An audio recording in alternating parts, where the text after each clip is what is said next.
Hey y'all, what's up? Welcome back to another great episode of the Ladies First Panel. We got a few things in store. We got to talk about a lot of your favorite shows, a little bit of gossip, all that other good jazz. Make sure that you guys come in. Be sure to like the video. While you're at it, be sure to make sure that you subscribe to all of our channels as we definitely rotate this thing. And we also take a week off every month. Okay. A lot of y'all be coming like, it ain't no panel this week. It ain't no panel this week. Great. Y'all know we take a break after I do the panel. Okay. The last one of the month. All right.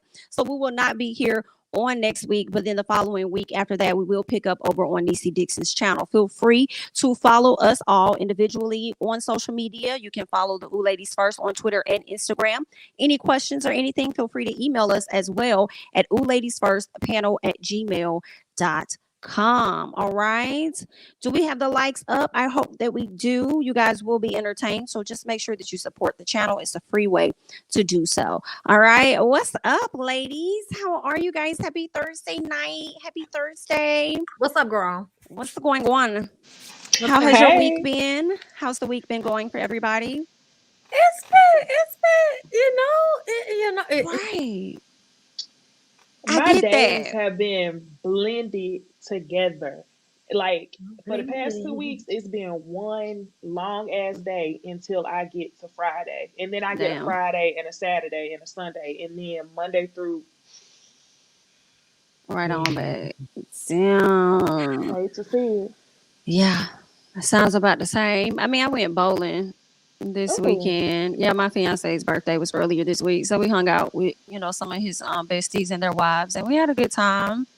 Other than that, that was it. I did go see John Wick. Have y'all seen John Wick yet? The new one, no, but I'm going to because I've seen all of them. I love that shit. Long is he hell? Oh, it was good though. I okay, did enjoy it. That's what I need. I forgot to add. Have y'all? Because I know they stop in y'all city. Have y'all heard of R&B Only? Yeah, I have. We went last weekend. Oh, how was that? It was cool. They had Bobby Valentino. He ain't never gonna miss a check because I think I've seen him perform live 3 times at events that wasn't his alone. Some other people, they had some good music. It was a nice event. Once it got later, they started playing all kind of music, and like I really just wanted to hear R&B music only the whole time. So once it was kind of cold, we started leaving around like 9. But I thought it was a fun event. Y'all should go if it's in y'all. Was it outside? It was outside. Interesting. And for us, it was at Toyota Music Factory. It was outside. Gotcha. Okay. The pictures that I've seen promoted looks like they have them inside, but I mean it's getting hot, so. Shit, I don't know the way this weather acting. 1 minute it's freezing cold. I'm talking about freezing cold. So ain't no damn telling. I don't know. We have. No, I was about to say like they did the R&B only thing down here, but we already have like an R&B night that they do. Yeah. It's a DJ Papa event down here, and girl, let me pull because I need to see what it's called for real because it's just because we always just call it the R&B night. And please give me information because I'll be down. Listen, the only thing I don't like about it is that they be wanting so much money for VIP, and if you don't get VIP or a section, then you standing for most of for all of it basically, and I can't stand that. But it's called I don't do that. Right, it's called Love and Heartbreak. So we'll normally get VIP, and then if you get that early, then you can get you a stool or something somewhere. But see, next week on Wednesday, it's gonna be at the Fillmore, and they have Keisha Cole. And me and my friend, me and my BFF, we want to be in there. I remember when I was out, singing off key and stuff like New Orleans people do. So, they do those like every, I think, week or so. So we have been going to those, but they do play R&B the whole time. The whole time. And it'd be a vibe though, because, even like, I ain't gonna lie, you gotta wear comfortable shoes. And I ain't gonna lie, I'm not a young girl. So like, I be, sometimes I be like, I don't need all of this. No, because like the young girls having a unnecessary aggressive energy. And I just be like, bitch, I'll like, I'm old school. So there's a level of me that be like, oh shit. Like, and I be having to like calm down. So like, Ooh. no, I'm better about it now. But they like the bump into Nah, you. that just I'm saying, made me think like, what kind of energy they be Mhm. on then? Let me see. just ain't got no bitches, ain't got no manners sometimes. You know what I'm No, I saying? don't like Like that at all. bumping into, like they New Orleans be like, it be weird sometimes with the energy. So you know, but if me and the homeboy, like, we might actually get VIP this time, and then it might be like worth the situation. Because there have been times we've gone and it's been fun, but sometimes it's just like y'all don't know how to do stuff. Like, I'll pay not as much to have VIP at some nicer places than this. You know what I'm saying? So Mm-hmm. it's like y'all really be out here trying to money grab on people just because y'all know all of these old Yes. ass people and Yeah. these nice kids want to pay, play some, they want to listen to some good R&B music, they want to sing together and shit, but that don't mean I want to stand up for 4 fucking hours. You know what I'm Mm-hmm. saying? Waiting for Right. Kevin White to come out. Like, girl, I am not your superwoman. I can't stand up here all night. So they need to do better. They need one more. We Period. have somewhere to sit down. No manners and aggressive energy for no reason. Yes, that's it right there. That's it right there. I haven't experienced that in a long time, but that's because I exclusively be at brunch. I ain't been Right. to a day And party we since the Gotcha. pandemic. Girl, we bougie. Like, when we go out, we go to like nice restaurants. We go to lounges. We go to places where Mhm. you could drop a little 250 for a little section and be comfortable and not be worrying about all of this extra shit. But when you Facts. go to those places, because it's like standing room only, so that means everybody gotta be this close, and girl, They and give me anxiety. I need when to I tell get you, to the one door. time, the last time I went, it was so packed and I was so mad at them for that shit because I had been there before and they had the whole place open. When we went Mm. that last time, they had some of it sectioned off, so it was only one bathroom. So when I Mhm. tell you, everybody like packed like sardines trying to get to the bathroom, No. like this, it took so long to get to the bathroom. When I came back from the bathroom, I was like, all right, I'm ready to go. It's time to go find me a plate of fried chicken because this is over for me. I'm too old now. Mm. Damn. Yeah, I'm with you on that. Is my mic still popping? Nah, you good now. Okay, I had to look. Hopefully your ex, right? I had to reconnect, disconnect. But I feel you on that, Bondy. I'm not trying to. I want to be comfortable. I went to a lounge and I be in the house, so I don't know what possessed me to get the hell out my bed Saturday nights, get my together, and meet my homegirl downtown at like where I think it was like 10 o'clock. Bitch, who leaving the house at 10?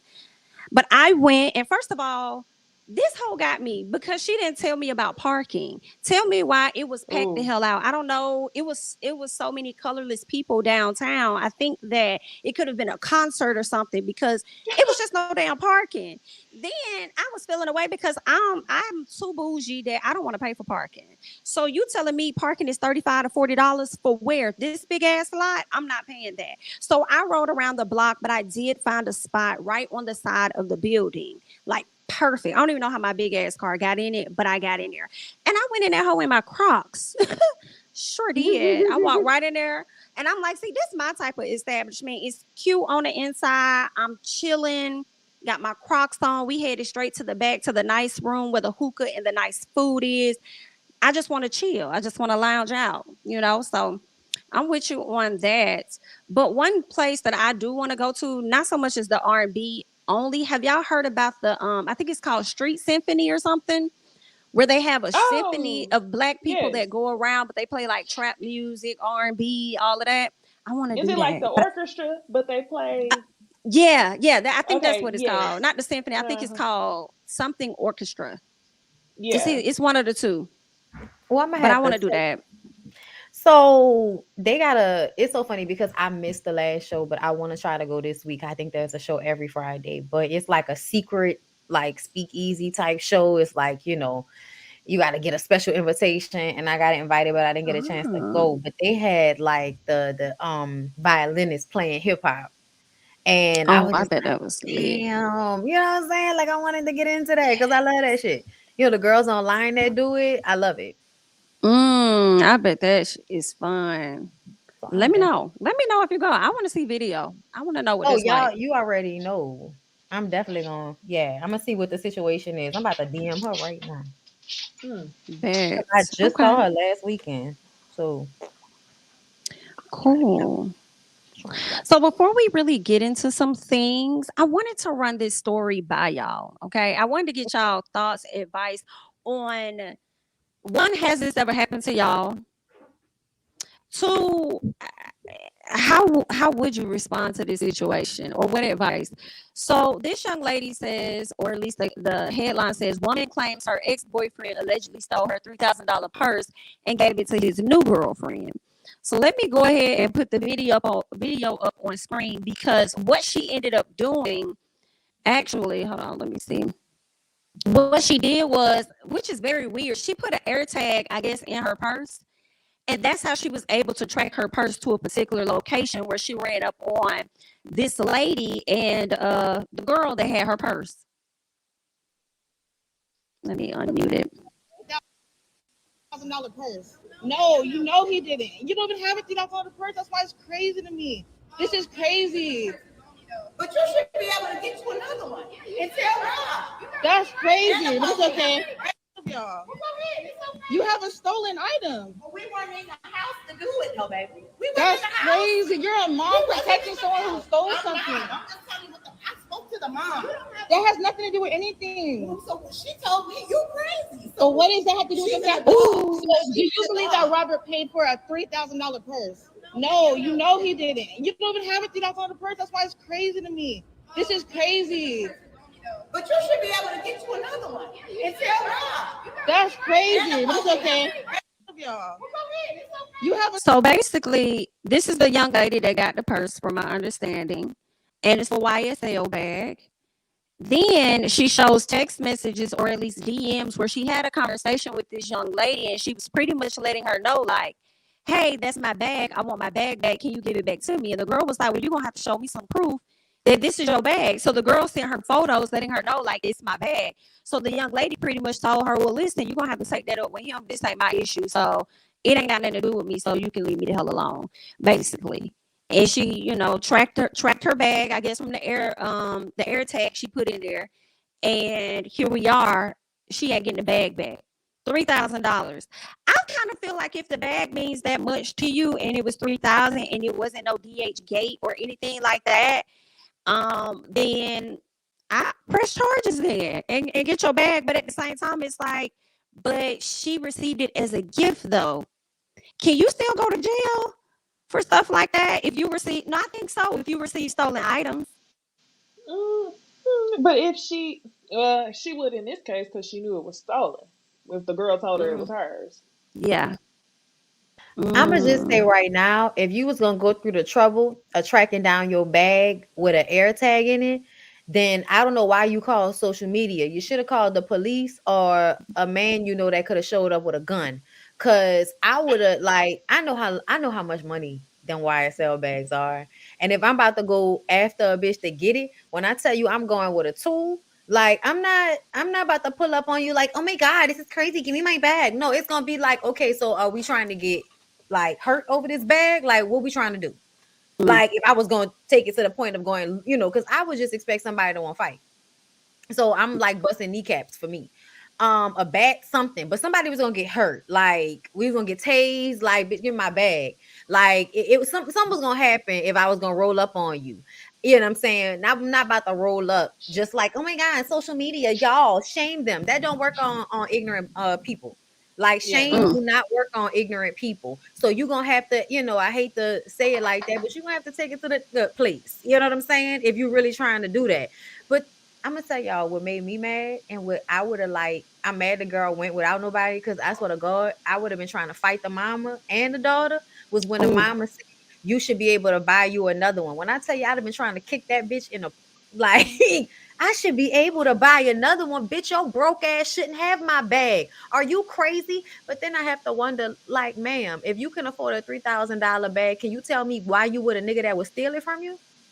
And how did you steal it from you? That's what I was about to ask next. To be clear, I'm trying to make sure I didn't miss nothing. If you care for the bag enough to put an air tag in it, how did he have possession of your bag to give to the other girl? Like, when did he steal it from you? That's what I'm trying to figure out. Because I feel like she could have left it over there, right? And maybe he just never gave it back, therefore making it stolen. It's just like That's it got a crazy whole as air hell. tag in it though. Like Who's if Who's I have an air leaving? tag in my purse, I'm not leaving it anywhere. Who's leaving a $5,000 bag at somebody's house? That sounds crazy. I don't give a fuck if I go with you. I don't give a fuck. We could live in the same apartment complex. When I tell you ain't no way I'm walking out this bitch without that bag, are you crazy? Like them bags be I think she is. like $5K. I know because I looked it up. And when I tell you, yes, it would have been a pium, stick them up. It would have been like tase, you know what I'm saying, bitch. You know what I'm saying? Like Wow. it would have been something. But the mama and the daughter, y'all ain't shit. And I hope y'all know, you know what I'm saying? If it's real, like when you do stuff like that to people, that shit gonna come back. That shit gonna come back on you. Maybe they can get enough views from this drama to get a short series on Zeus, and then they both can get a YSL bag. Not the conversation. Embarrassing. Maybe. Who knows? Okay. Well, that was that. I just wanted to run that by y'all. Sorry about the mic issues for the people listening. I'm not sure what's going on. I think it's my cord, but hopefully you guys can hear me now. But I want to switch over before we get into TV talk. This is kind of like TV talk, but I feel like this is on a different level. Okay. This ain't no reality show, girl. This was something crazy.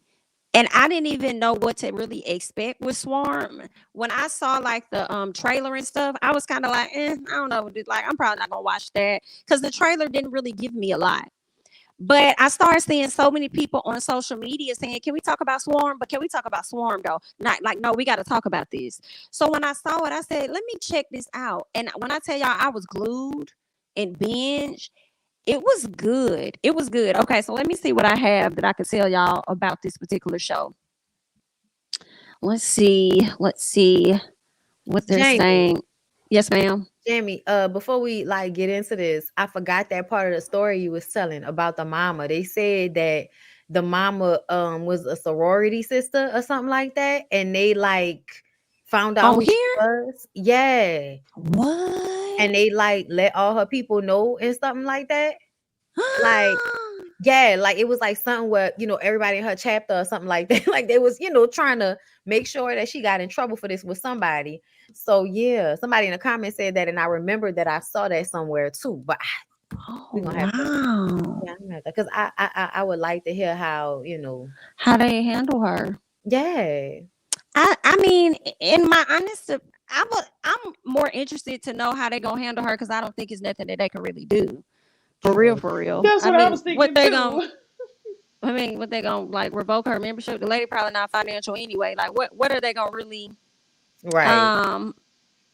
That's why I'm interested. But if y'all see it, send it to us. Right. I would love to know how this plays out. And also, if y'all see the girl press charges, she needs to let me know that. I want to know. Like the hell. On the boyfriend, the mama, just for girl protecting the stolen property, and then your daughter for receiving it. I want everybody. Because the mama looked like if the girl would have stepped any closer, she was gonna swing on her before the daughter. Oh yeah, the energy was definitely there. That's why I was like, how she gonna roll up with no toolie, nothing, just her cell phone. And honestly, she should have had a certificate for the bag. The bags are expensive. You're gonna have some type of certificate that come with it. The box thing. She showed it to her. Oh, she did. In the in the back and forth. They had a back and forth beforehand, and she sent her all of the information, and the girl was like, "Well, that's still not my problem." Yeah, press charges. Correct. Yeah, take correct. That's what she said. That's all. Like, it don't matter what you show her. That's one of them. That's one of them thems. Okay, I'm gonna leave it at that. But that's one of them thems. Okay. Hey, Scotty, what's going on, honey? What's up? All right, y'all.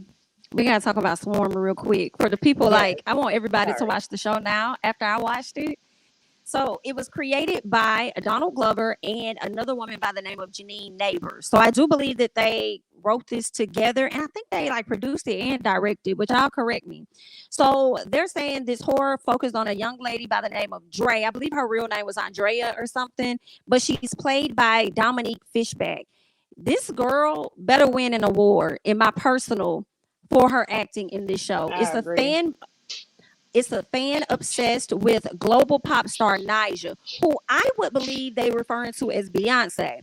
Dre she spends her days defending the artist on social media and her nights listening to Nyjah's music, dancing to Nyjah's music,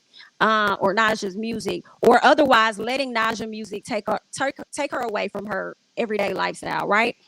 She's so much of a fan that she literally walks around and asks people, who's your favorite artist? And as soon as you say that Nyjah is not one of them, she begins to school you, and she might even set up a plan to, harm you as well. Chloe, what's her name? Chloe Bailey plays one of the characters that's like her best friend. And I think we learned that Chloe was like a foster sister to her or something. And unfortunately, Chloe was dating Damson Idris's character. And I'm sorry, I don't remember these people's names, y'all. Khalid. But his name was Khalid. Yeah. Khalid. And what was Chloe's name in the thing? Marissa. That's right. Yep. Marissa, was it Jackson? Yes. Yeah, Marissa Jackson. So Marissa was dating Khalid, and obviously Miss Dre was late on her rent. Okay, so this is really what got stuff kicked off. Dre was late on her rent. Marissa was having to cover for her because she didn't have the coin, and she decided to spend up her money on buying some tickets to a Nyjah concert. Miss Marissa decided to move out and move in with Khalid. Now, Dre tried to tell her, like, girl, he's not the best guy for you. Like, you may want to leave him alone. Well, she didn't listen. She went over there, started, messing with him anyway. Wasn't over there long before he cheated on her. She came to the house having a panic attack because they broke up. Meanwhile, Dre had a panic attack because her friend left. So when she's out and finally left the house to have a night on the town with this handsome white man that she found in a club, she gets a call from her good girl, like, I need you to come home. But what wasn't clear to me was she came to the house and found her friend dead. But I was wondering, as I continue to watch the series, did she really kill her friend, though? She overdosed. Or did her friend overdose? That's what I was wondering. Well, see, this is why I asked y'all. Even though her family, Marissa's family, accused her of killing their daughter and escorted her out of the funeral, it made me think about the Nyjah after party. Remember how she was biting that apple and it looked as though she was, I don't know, it was giving some weird vibes, like she was about to bite Nyjah. And then we see that we never saw her bite Nyjah, but we knew in the aftermath that she bit her. So I was like, could that have been a similar situation that happened with Marissa? We never saw her kill Marissa, but did she? No, I don't think she did, but I think that they are trying to confuse us by adding in like certain things. But I will always go back to episode 6, where they said for sure that it was like a suicide. You know what I'm saying? Because it was based on a suicide attempt. But I feel like it can be argued either way that she killed Marissa. So I kind of think it's one of those things where they kind of leave it up to the audience to decide what they think really happened. But if you ask me, I don't think she did, because I feel like somebody would have said that she did it. Like, it would have been a part of the investigation that, we suspected. And then also when she took her to the hospital, that was another thing. Like, when she took her to the hospital, she was like nervously waiting to hear back from them. So that's what makes me feel like I don't think that she did it. But girl, it was a crazy show. So it's really up in the air. But it was really good. The acting, Dominique Fishback got my follow after that. Cause I was like, girl, not you playing a lesbian as well. That was insane. I'm like, bro, the fucking phases they sent her through every episode. She's like a different person every episode. I heard she fought for this role. I heard she begged them to let her do this role. She shouldn't have had to, because I don't know who else could have did this better. Like, damn. She literally made me not like her from the show. And I've seen her in other stuff before. I remember her first acting debut was in that Netflix movie, and I can't remember who was in it. I think it might have been Jamie Foxx. Jamie Foxx? Yeah. Project Power. Yes. And just thinking about how she was in that compared to this, like, oh my gosh, this was amazing. But I did really feel away at the ending. I felt away at the ending. I had a whole watch party at my house to watch it, and we watched it all in one night. But at the ending, whenever they show her, spoiler for anybody who ain't seen it, when they show her going to the concert, hopping on stage, referencing the man running on stage at Beyonce concert, and then leaving with Queen Naija, I was like, hold on, this had me fucked up. But I saw theories online that said the episode actually ends at episode 6. Like, Yeah. the reality ends at episode Yes. 6. And she got episode arrested.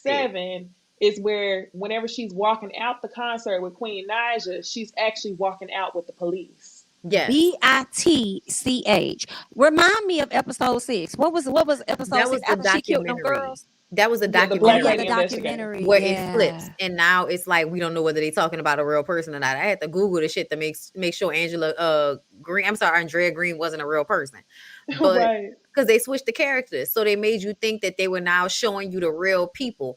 But Yes. Loretta Green, the detective, at the end of that episode, she got a phone call saying that she tried to jump on stage at the Beyonce concert and they arrested her, and she was going there to talk to her about the other murders that she suspects she was guilty of. So they definitely arrested her at that concert. And I Oh, think that's so that, good. she went into the whole trans thing, which confused us. But yeah. Mm-hmm. Yep. Oh, And that was the ooh, boys. another part from that episode, to me was I feel like she was abused in Marissa's household. Yeah, So there it was was a something part, with the dad the that they dad weren't locking her saying. in the attic. Yes. Like, what? Why would you And lock her then in the attic? the fact Yeah, that that was crazy. Marissa didn't want to be with her parents and decided to struggle with Dominique says volumes about what her parents was Yeah, doing. But they she never hated dug her into dad. that. Right. But they said she hated her dad. And the shit that he was saying, and even the way he handled that situation, honestly, if you really like pay attention to it, I feel like a lot of the murders you were meant to low key, like, not feel bad for the people. Like, yes, with Rashida at The the man end, with the night. but Oh yeah, everybody yeah, else, yeah, yeah. Well, what about yeah. The dude with the yellow truck who fixed that car, he was talking shit about Marissa unaliving herself. But the and not dude in the just nice that, house didn't do nothing. she didn't Oh kill him yeah. though. She put him in a refrigerator, and they showed us that No. cake. She And did she what? didn't Ain't that kill her him. wiping up his It was blood in the house? yeah, No, that that's was it. another one. That's the one I'm talking about. I don't think he That's the Oh, did one okay. who anything. That's the social media content creator dude. right. She took all the Right. snacks out his pantry. Yes. Yes, I remember that. But this is not that one. I'm talking about the guy whose house she snuck into because he had the The dude the with the jacket skunk. on.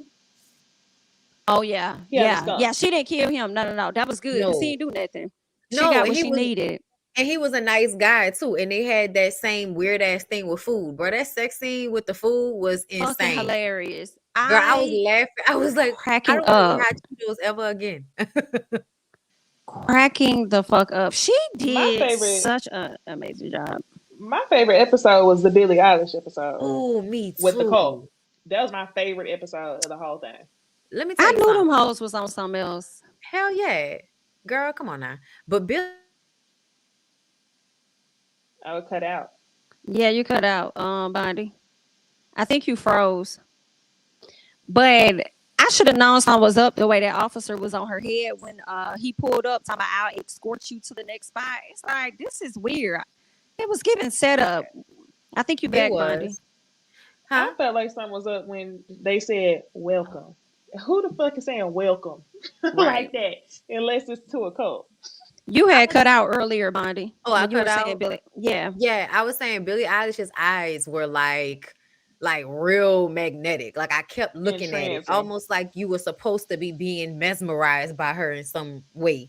And then, like y'all said, with the cult thing, when they were walking through the house when they first got there, the way she was telling everybody what to do, I was like, yeah, it's absolutely giving cult. Wait, that was Billie Eilish that she was going in that room having them sit down conversations with, Yeah. exposing her life. Mhm. What? But I thought that was Yes, a whole it different white was. actress. No, that was Billie Now that's Eilish, Billie girl. Eilish. Oh, she I did know, that. girl. She Yeah, did. she It was did. She. crazy. Mm-hmm. They cut like they cut up on this. It's crazy. It really was giving Swarm. I mean, Bayhive. So I'm gonna say two things. One, it was giving Bayhive, although she said in a recent interview that it's not about Beyonce. I feel like it is, but I feel like the way this audience, I'm sorry, the way this person was going around clapping folks, I said, girl, y'all should have called these folks the Barbs. Like, I don't know if this should have been, Yes.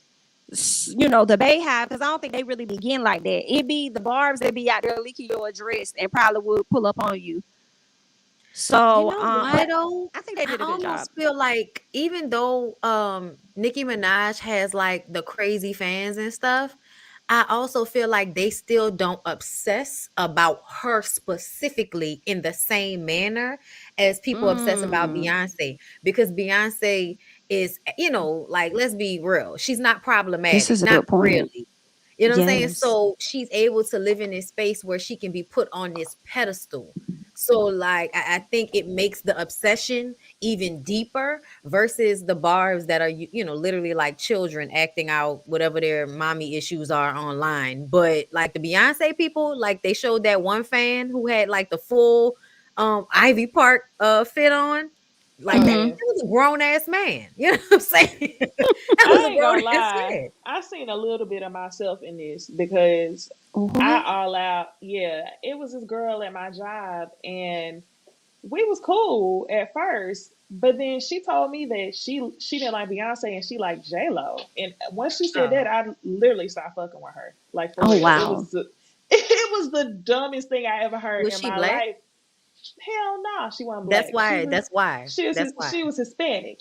So Oh, that's but another. yeah. I'm like, J Lo don't even J Lo has been cosplaying for the past I don't know how many years. Quit playing.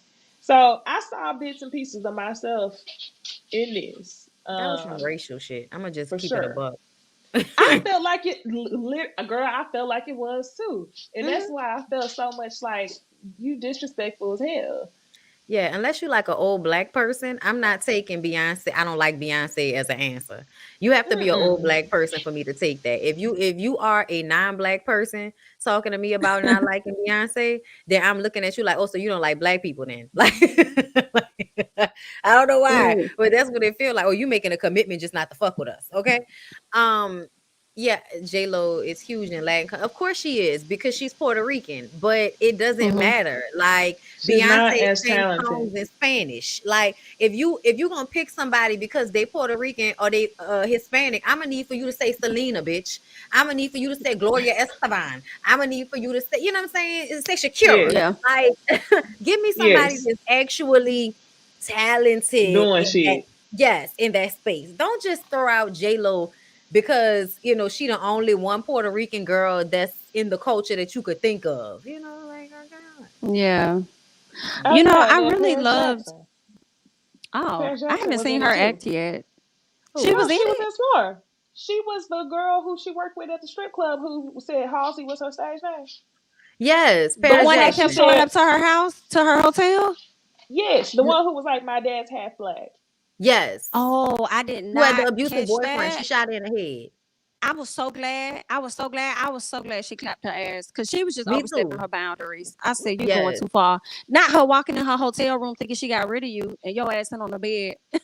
What? Mm-hmm.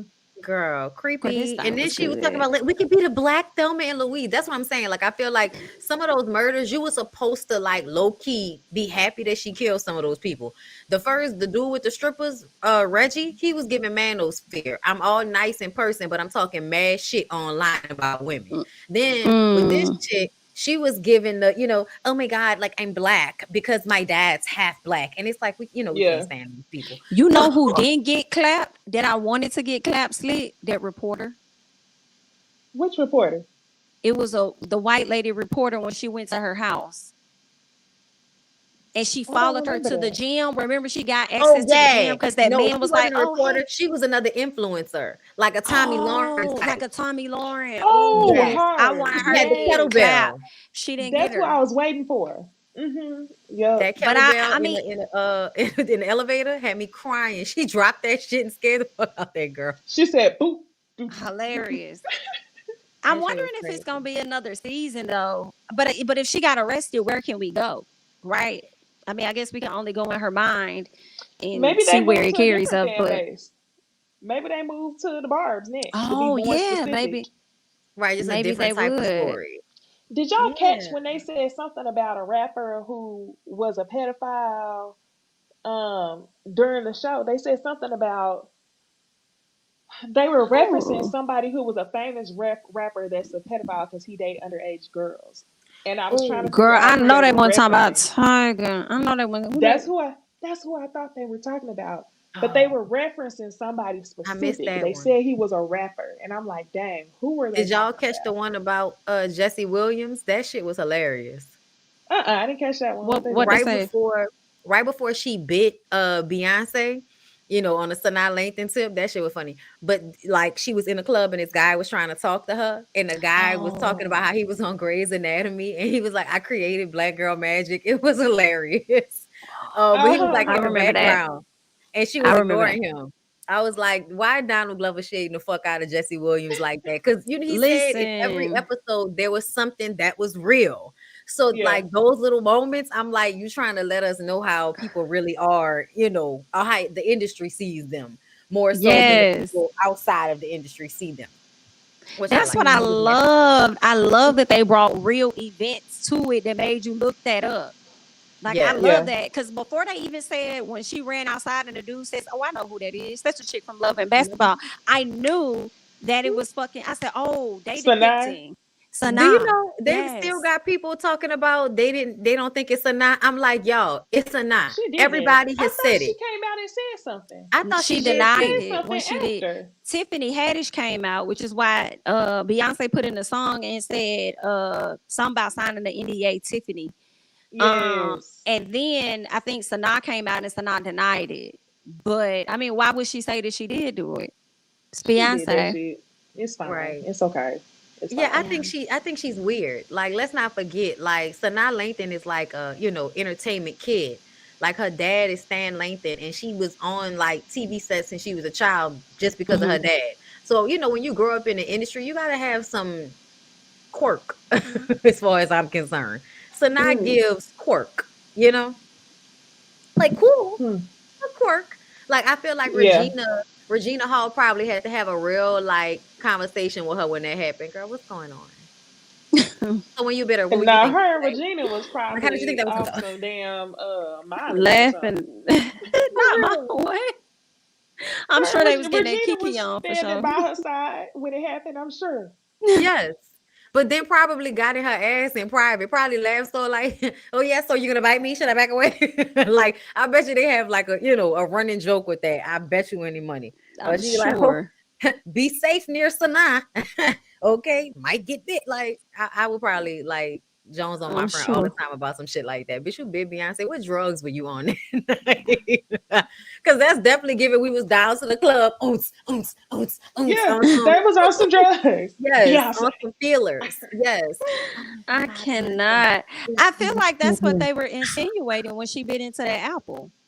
Oh But yeah, no, it was a absolutely. plum, girl. It was a Oh, I plum. mean, yeah, the plum. And I gotta say That's that what I because it think they looked were doing. good. I love plums.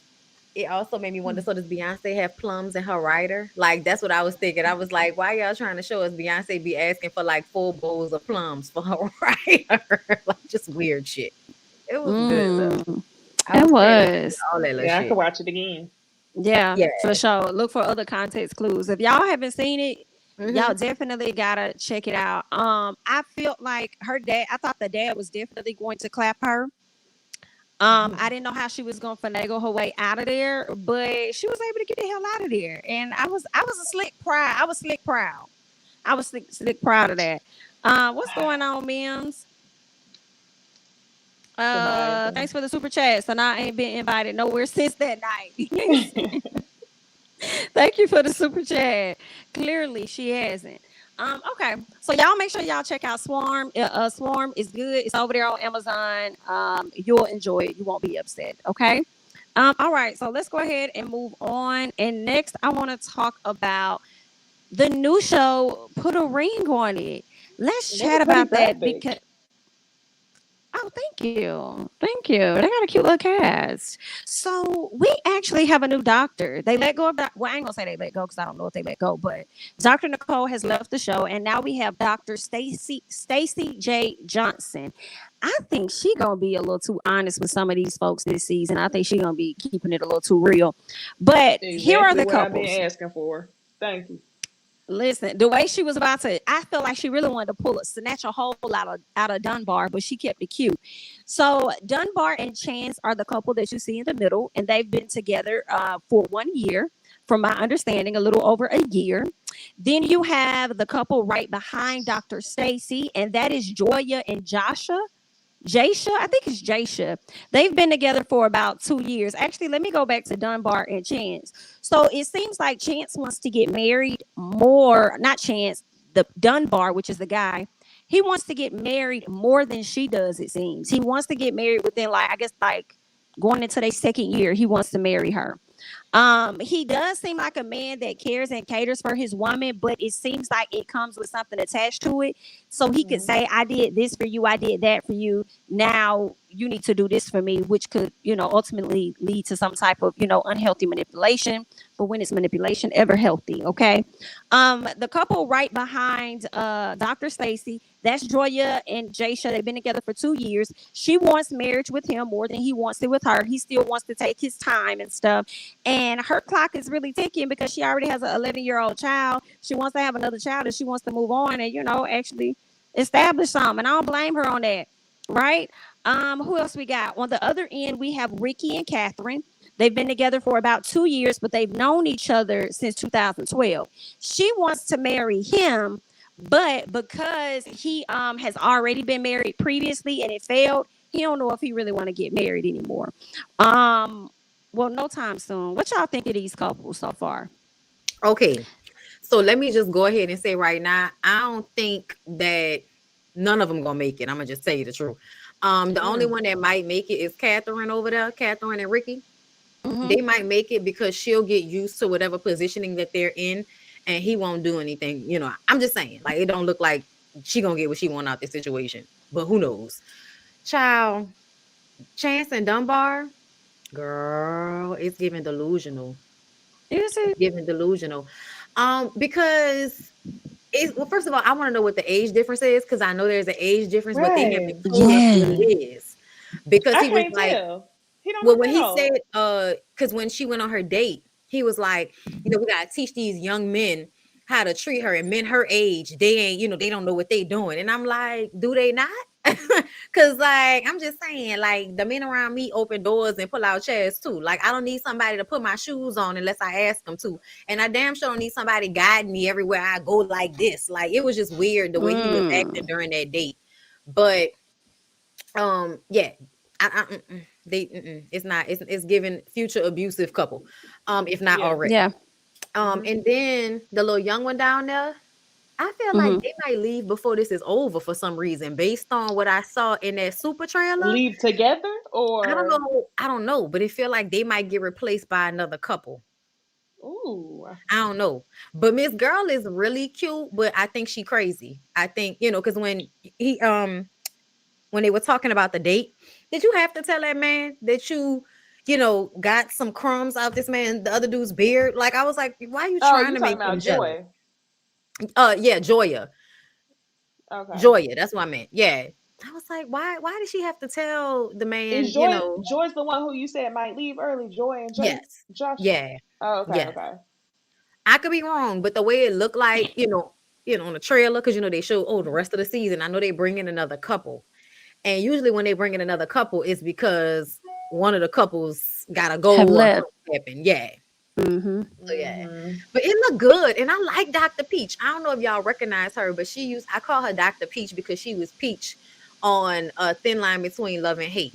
She was Regina Was King's she? cousin. And I recognized her face. So yeah, I was like, she gonna be Dr. Peach girl, because that's what I remember her as. But she looks really good. I did Yeah. not know that. I'm gonna She have to said her check. mama was married 5 times, and then said that on her deathbed, her mama told her that love worked. And honestly, I really would like to know more about her mama's story, because you know how they say, the thing that popped in my mind is, you know how they say that men live longer when they're married Mm-hmm. Yes. versus when they're not. Yes. It made me wonder if maybe because she had been through 5 relationships, that 5 men had stressed her so much. I don't know. But I would like to know more Oh about her wow. mom's life and her mom's relationships. But I think that she has a really good point of view to bring to the show. And I love how direct that she's being with Dunbar and Chance. Dunbar and Cause Chance need to get the F on off the show right now. It's giving acting gig. It's giving y'all want to be seen, because you already know, like, you act like you don't want to marry that man, but then you telling the dude who you on a date with that the man you with is perfect. mm, Why don't you just Hmm. marry him then? right. Right. Let me go back to Let's see. Dr. Stacy real quick.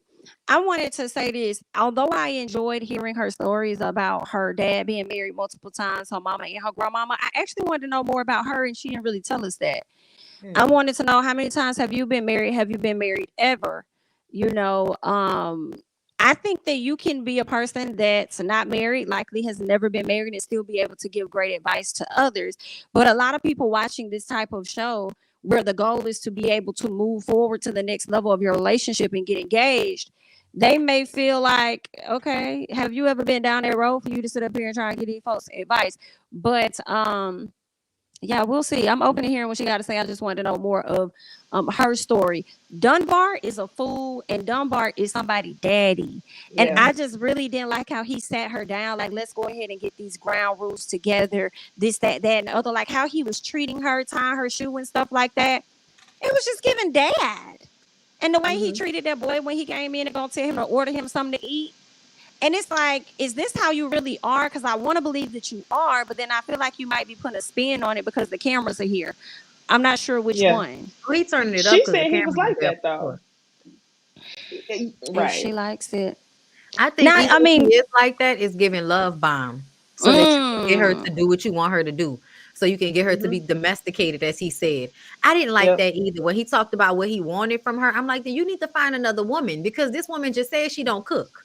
So why you want her to do something that she not good at, instead of finding you a woman that is good at those things? So right. Because he I can don't mold like her it. in all the other places. That's Hmm. the way that's the given. Yeah, I don't know about the other two, Catherine and that boy. Like, I don't know. They don't seem like they I nowhere near engagement, but I Yes. guess you remember the always one have with that the couple. brown hair and the dude with the twist. Yeah. I really liked her date with the dude. She made me hopeful that she might find somebody or find herself on the show and not necessarily feel like she has to marry him. But who knows? I think that's exactly what's gonna happen. Because what I saw in the preview, she kept telling this boy, "Why you lying?" or something like that, like tell the truth or Uh-huh. something. I was I like, saw that. "Oh, I also don't they like the gonna way he look leave." in his picture. Let me tell you what it is for me.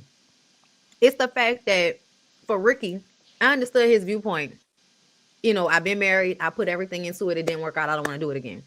Mm-hmm. But if that's the case, why are you in a full-fledged relationship with a woman that wants marriage? Mm. And Mm-mm-mm. that's the issue. So that then makes me feel like you're trying to keep her there so you can get the benefits of being with a woman that wants to be a wife to somebody, but you don't actually have to be a husband to her. And then you do it under the guise that I'm just really careful with my heart. Like, get the fuck out of here.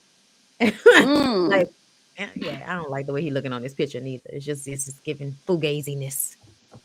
It's the hair. It's the hair and everything. The distance between his upper lip and his nose is just giving fugazi. Mm-hmm. Mm-hmm. Oh, good night. Mm-hmm. Good It night. is, something is up. Something is up. Thank you, Jaylene. I hope I said your name correctly. Thank you for the super chat. Just because y'all are awesome. Thank you so much. I appreciate it. Thank you. Listen, you guys, we know the mic is having issues, but there's nothing Sorry, we can do y'all. about it. We're Yeah, I think sorry. it's the court. Sorry, y'all. Thanks, Bondy. The young lady by the name of Joya, does she make y'all think of Charlie? Yes. Absolutely. Joya, Charlie. How? Yeah, Oh, really? doughy eyed, giving fake innocent. Yeah. Yeah, but y'all don't think that she? I liked her day too. Y'all don't think that she would leave her man? Oh yeah, I Not for do. forehead Ti. Oh no, not for that old man. I was upset they sent her on a date with that old man. Oh Um, God.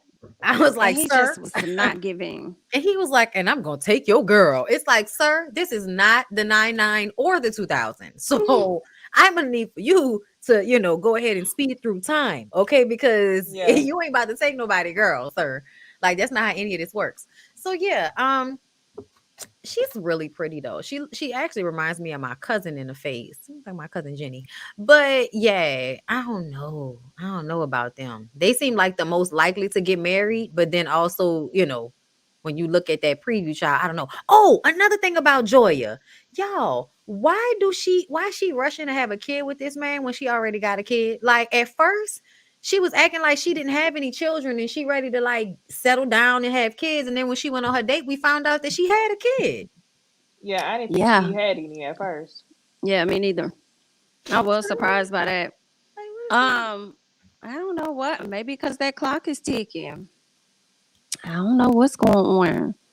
I don't know why she's so crazy, but I wouldn't be surprised if she end up in a situation like Charlie. Pregnant, stuck. Just like Charlie that. over there looking stuck. Don't play. Pregnant, stuck. Damn, I hate that.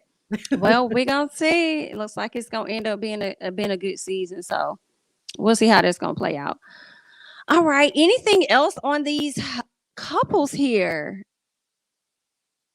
All right. Let's go ahead and slide and talk about some other couples. Ready to love.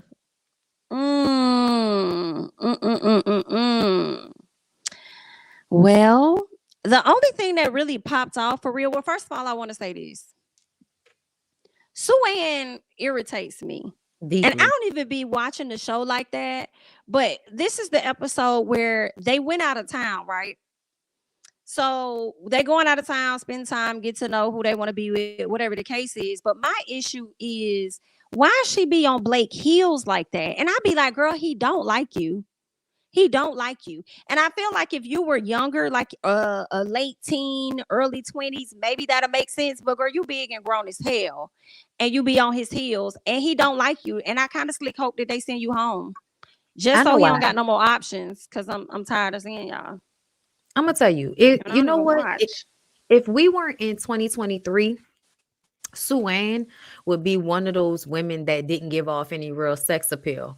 Even though she's pretty and we weren't in this time period, I like we were in like the 90s or something like that. I feel like she wouldn't really have a lot of sex appeal for most Mm, men. It's something about her demeanor that gives hall monitor.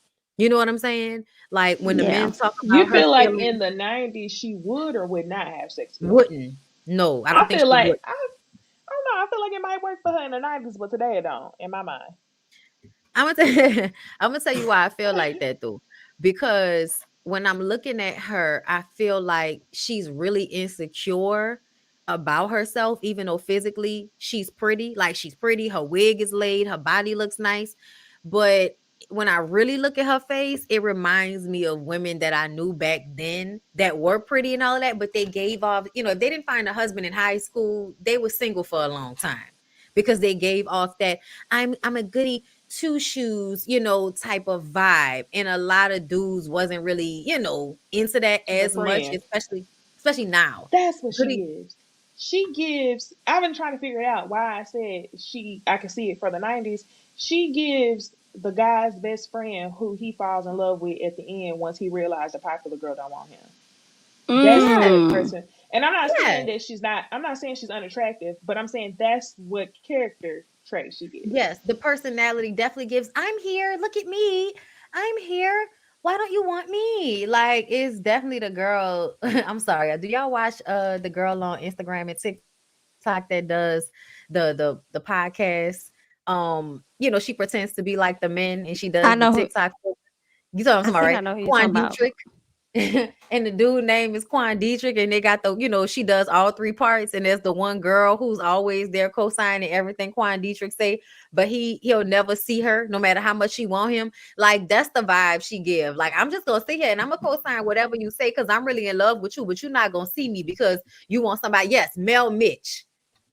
Yes, that's what it remind me of. That character on Mel Mitch, and that girl wears these types of dresses, has the long, the long weave and shit. And it's because like you have to fit a prototype for them to get them, but for some reason they still not into you because you give off the goody two shoes type of vibe.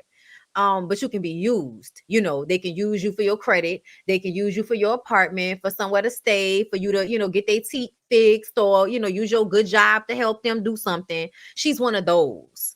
And it's sad, but the bunk beds, girl, not bunk beds. She had bunk, like, she was like, oh my God, I love bunk beds. And I'm like, yeah, that's how y'all know y'all really not trying to fuck.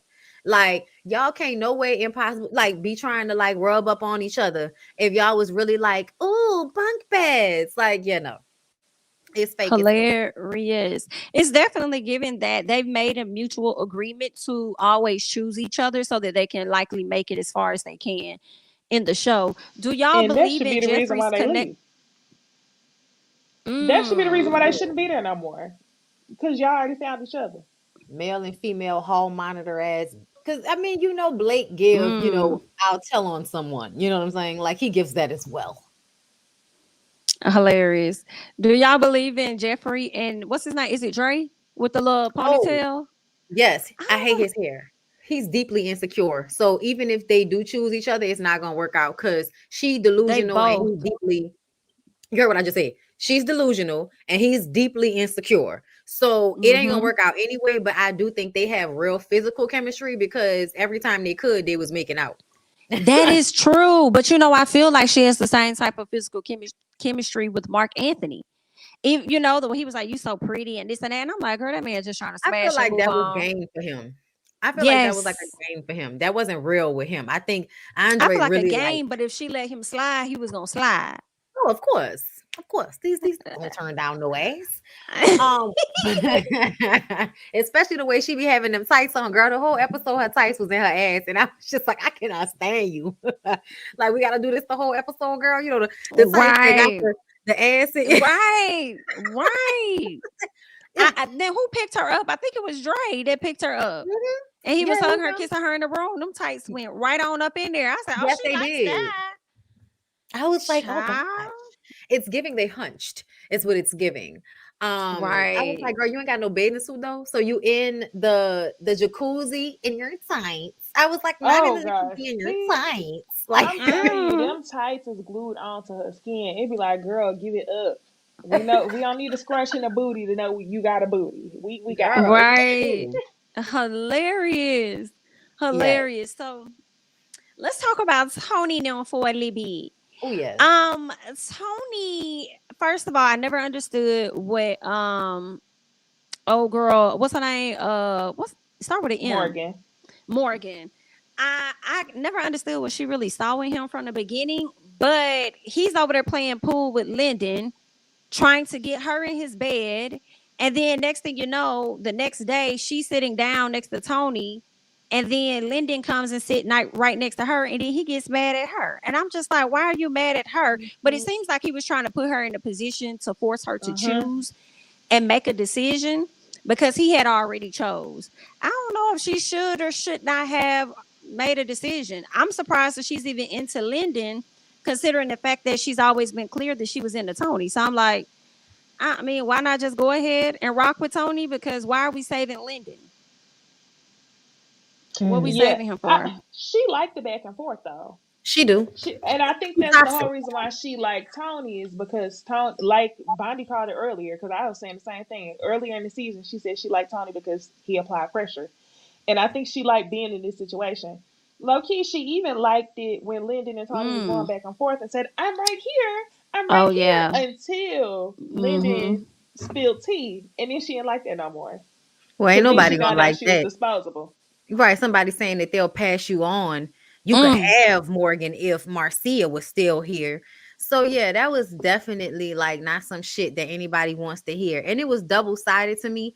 Cause yeah, like Lyndon, that was some bitch ass shit for you to do. But at the same time, I am glad that you threw that shit out on the table. Cause I feel like she needed to know that Tony felt that way about her. And Tony needed to be put on blast for how fugazi he is. But you know, I listen, I told y'all, you talking about the Lord. But you don't act like that. You act like a creepy ass old dude. And I can't stand when y'all want to talk about, oh, my relationship with God, but then you come off as a creepy ass dude. Like somebody that's like, you know, always trying to get it. Like that's the vibe that he gives. And you know, you like that energy when you want it, but when it comes from a man, like it's a part of his personality to just be like that with women, that's not attractive. So to me, I'm looking at the fact that Morgan is even attracted to him as like something wrong with her. And then on top of that, Lyndon is cool and everything, but you got him because you know that he feels lucky that someone like you would even want to fuck with somebody like him. Because Lyndon, and that's not disrespect to him, but he's a toned down type of guy. He's an easygoing type of guy. And she's giving head cheerleader, you know, in charge of the girls, shiny. Like she's giving, I try really hard. And Lyndon is giving, I don't really try that hard. You know what I'm saying? So they don't match to me in energy. I feel like he probably would have matched more with Mercedes, but Mercedes be pump faking. We don't see a lot of her, but I feel like it's because she be pump faking. Like she give off this oh my god vibe when we see her out, but then you be finding out she be slick, like not conniving, but like sharp, very sharp. I'll say it like that. So that's why I feel like she gives off this vibe, but she not really as like, you know, low key or chill or relaxed as it seems, which is why she friend zoned Lyndon. Lyndon just needs to go because he just hanging on with Morgan just to stay on, really. So it's time for him to go. He needs to go. But I wish they would send home Gwen and Blake first because I feel like I don't even understand why y'all are still here at this point. Right. It's never been a back and forth with y'all with any ever since Jeffrey called Blake out on his fake shit. There haven't been any other options, and I feel like her and Anthony were pretending too, which had me looking at Anthony mad weird. Like, even though he seems to be a nice guy and all of that, I just feel like he's a better player. He's an old 90s ass player. But it's also giving, this is what I was thinking about Anthony, it's giving kind of lazy to me too. Because in the first, 3/4 of the show, we didn't see this dude. We didn't really know much about him at all. Well, remember, it wasn't until didn't he?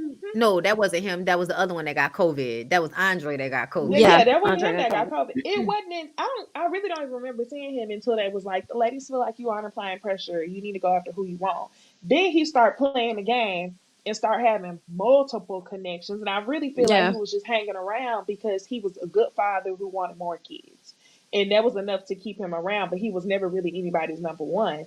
So it was giving lazy to me because now it's like, I feel like he don't really want any of the women there. He just wants to get chosen. I'm like, why? Correct. Because that's what it seemed like when he had the conversation with Suanne. He's still trying to sift around and see who he could possibly connect with, link with, but it doesn't seem like it's anything genuine. If you ain't connect with him for real by now, then what we doing?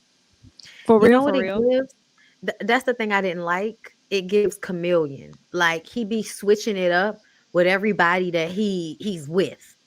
And that's why I feel like it's a player. It's a real player though, but it's a player in a way that a lot of men in this time frame don't understand how to be a player. So that's why it's hard for people to catch exactly. But I've been paying attention to how like charming he is from the beginning. I always go back to him dancing with them because there was a moment I remember when him and Suanne went on a date and they weren't vibing. But as soon as he started dancing with her and the hips is moving and all of that, then all of a sudden the energy changes. And then when he was going on the dates, he looked different in every damn date. Like it was like, nigga, did you add hair? Did you take some away? Did you put on glasses? You mean different? No, the glasses and stuff. For real.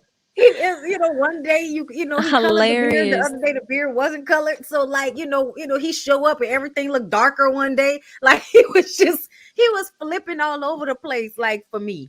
And then the fact that he had the most girls, the most women that he was still talking to, like it was just kind of like, yeah, he a player, but he's better at it. than Tony and Mark Anthony. Mark Anthony, y'all, I hate. I don't want to say it, like, because I didn't say it before. Say it. Mark Anthony give biracial my mom is white vibes. Like, oh, you think so? Really?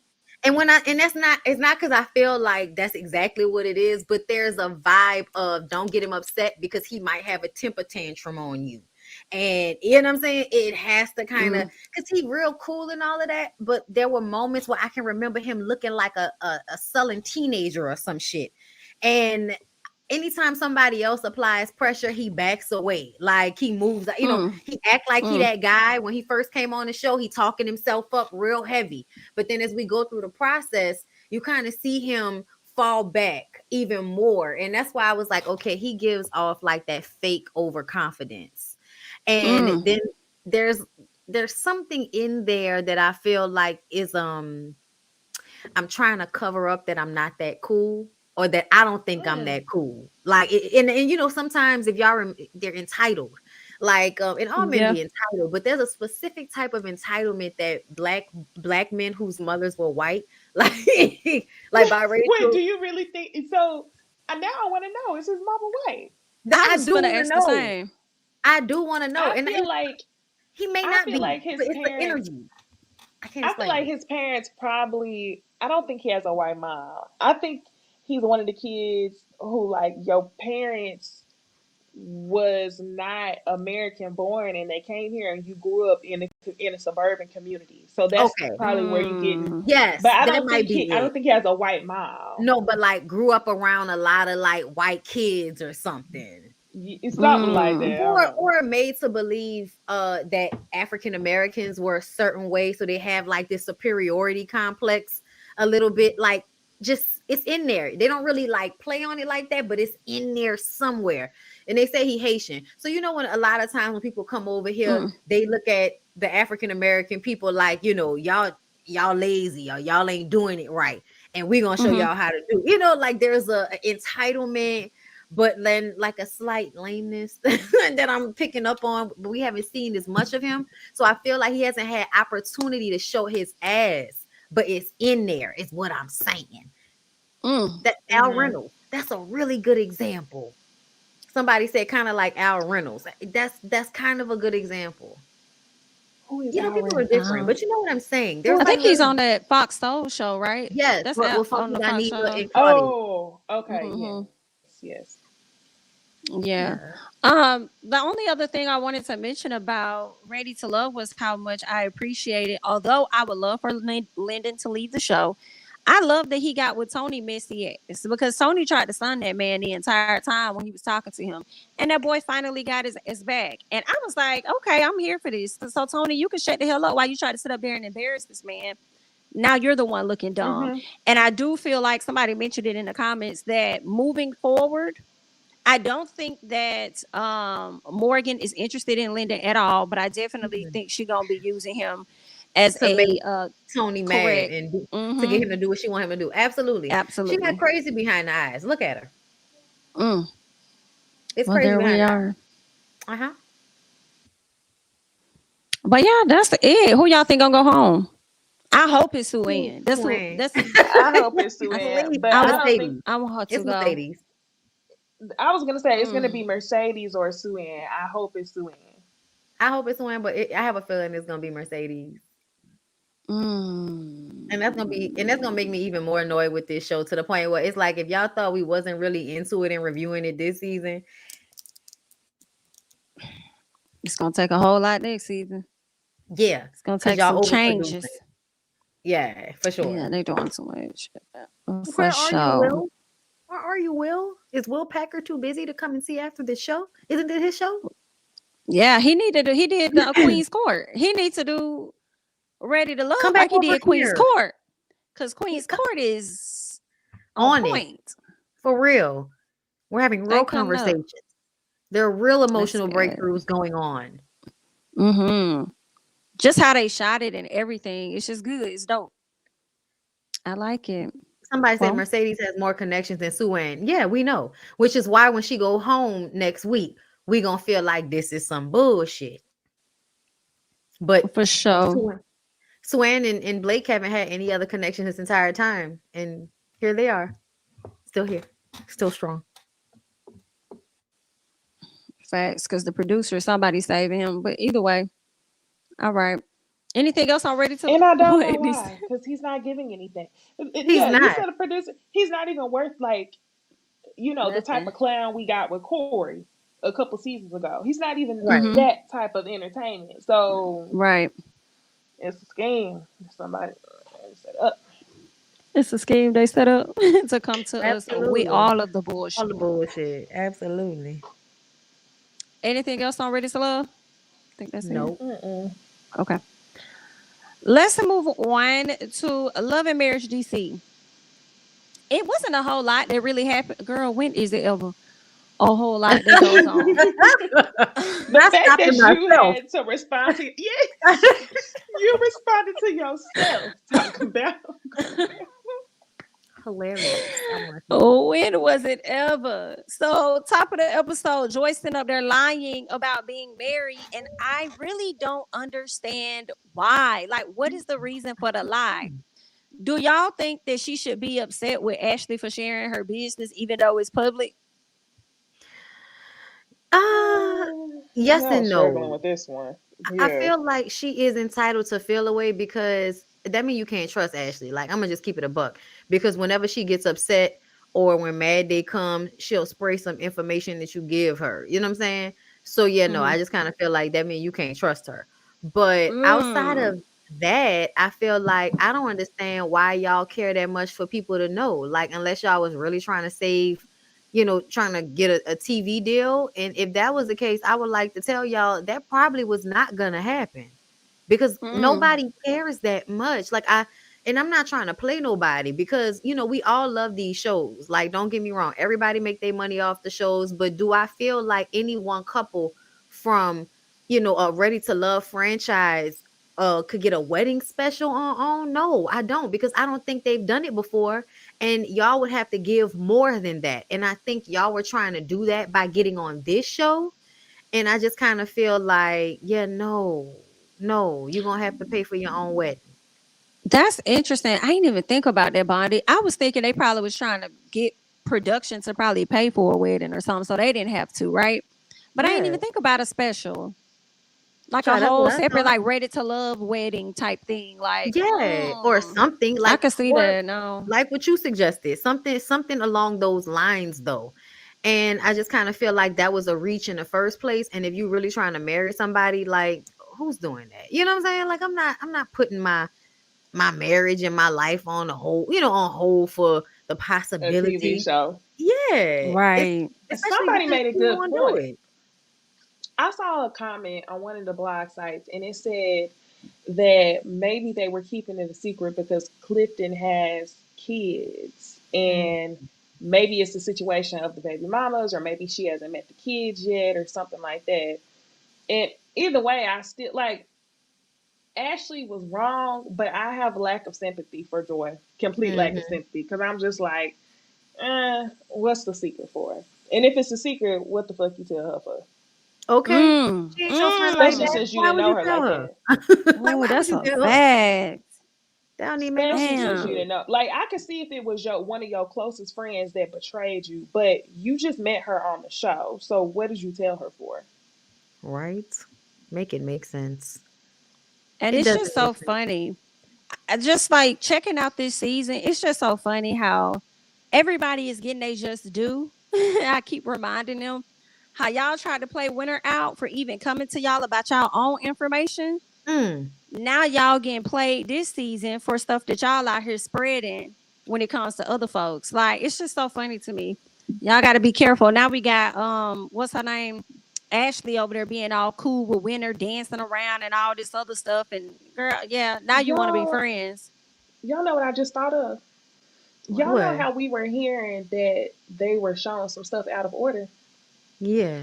Oh, what if there's a possibility that Joy had the conversation with Clifton about wanting to have a low-key wedding after she found out that Ashley told somebody? Because she knew that blew their cover of like, you know what, let's not have a big wedding. Trying to play it off. Oh. And maybe she really did want to have a big wedding like Ashley said she did. Mm-hmm. Mm. That's a possibility. We're gonna have to get Winter on the line. Winter's gonna have to answer some of these questions for us because I feel like she has some of the answers. For Um, sure. but I'm definitely looking at Ashley funny style for the shit that she was saying online this week. Like, why are you trying to Girl. act like you about to leave the show? For what? Like, just take the lick, sweetie. Like, I know it's tough. I can't probably begin to understand what it's like to get bullied at this level. But you know, you'll be okay. You know what I'm saying? Turn your notifications off.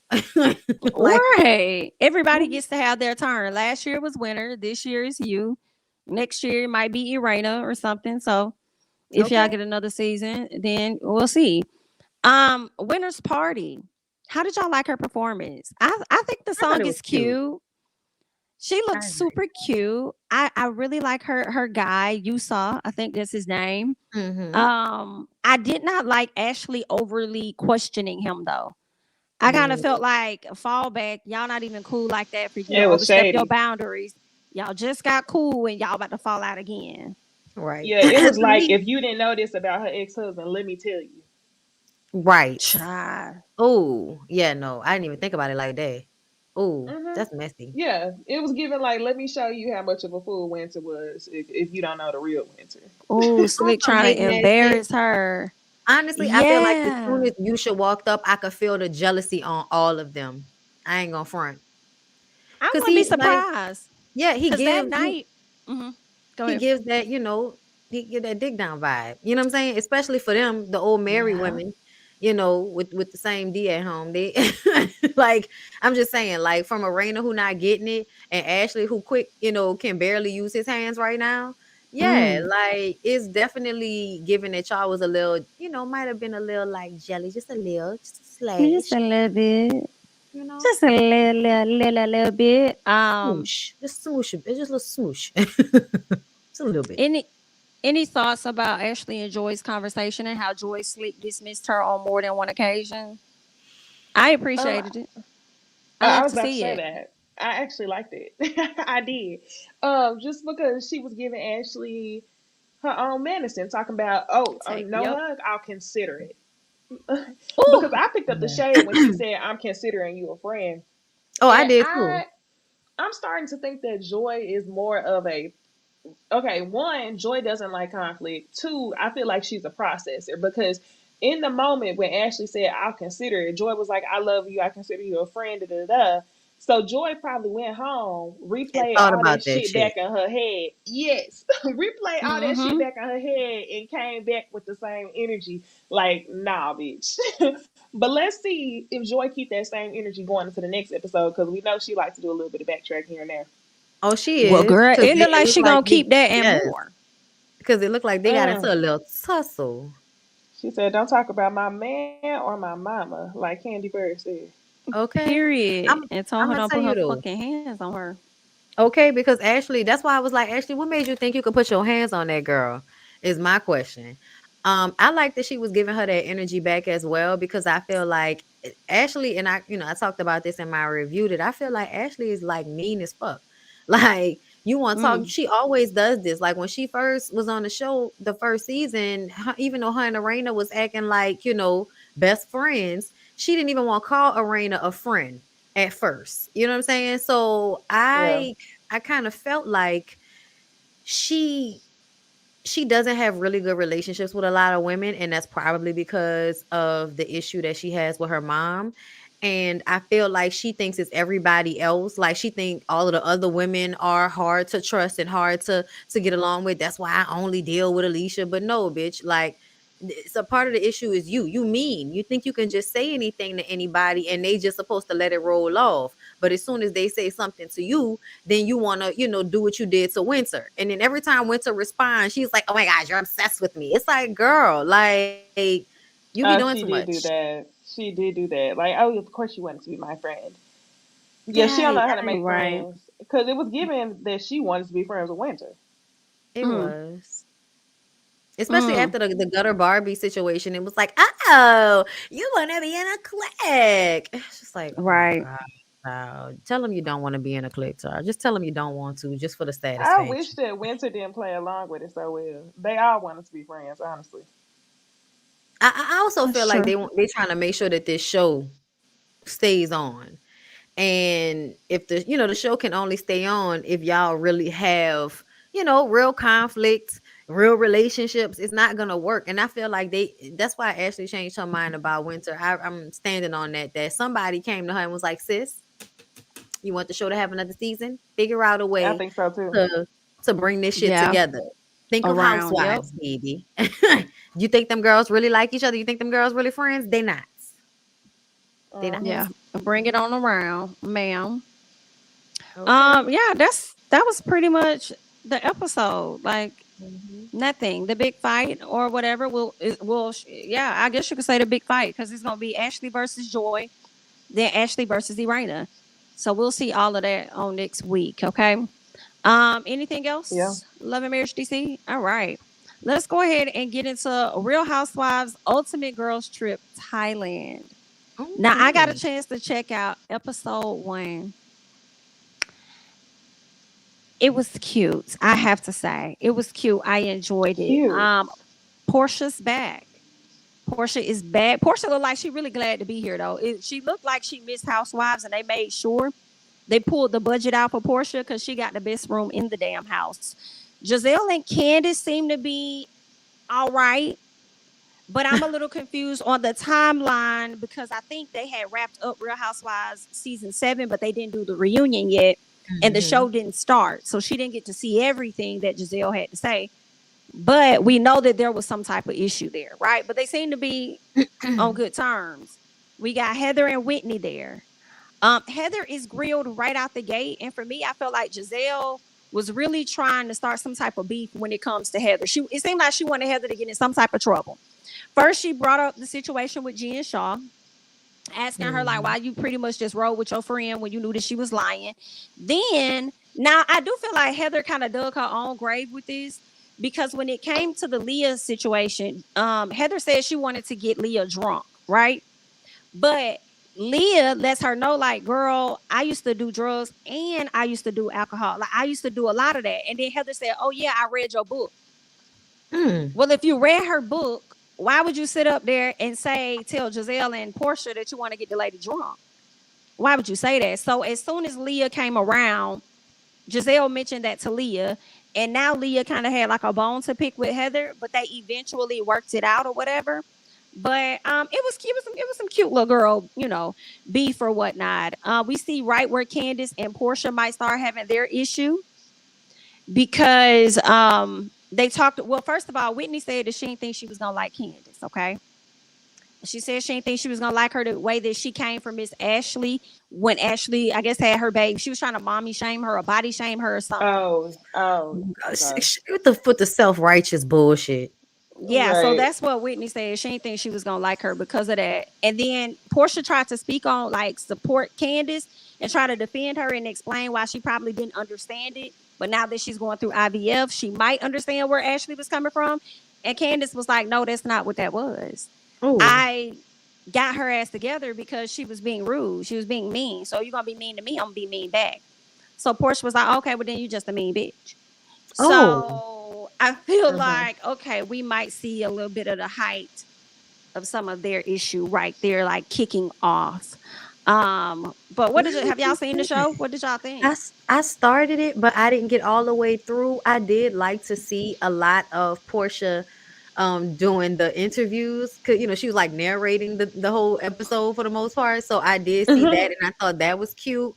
But I could tell that she was gonna work on my nerves. I could feel it. Like as I was watching, I was like, Portia about to work on my fucking nerves. I could tell. Even though I'm happy to see her, I feel like she about to aggravate me.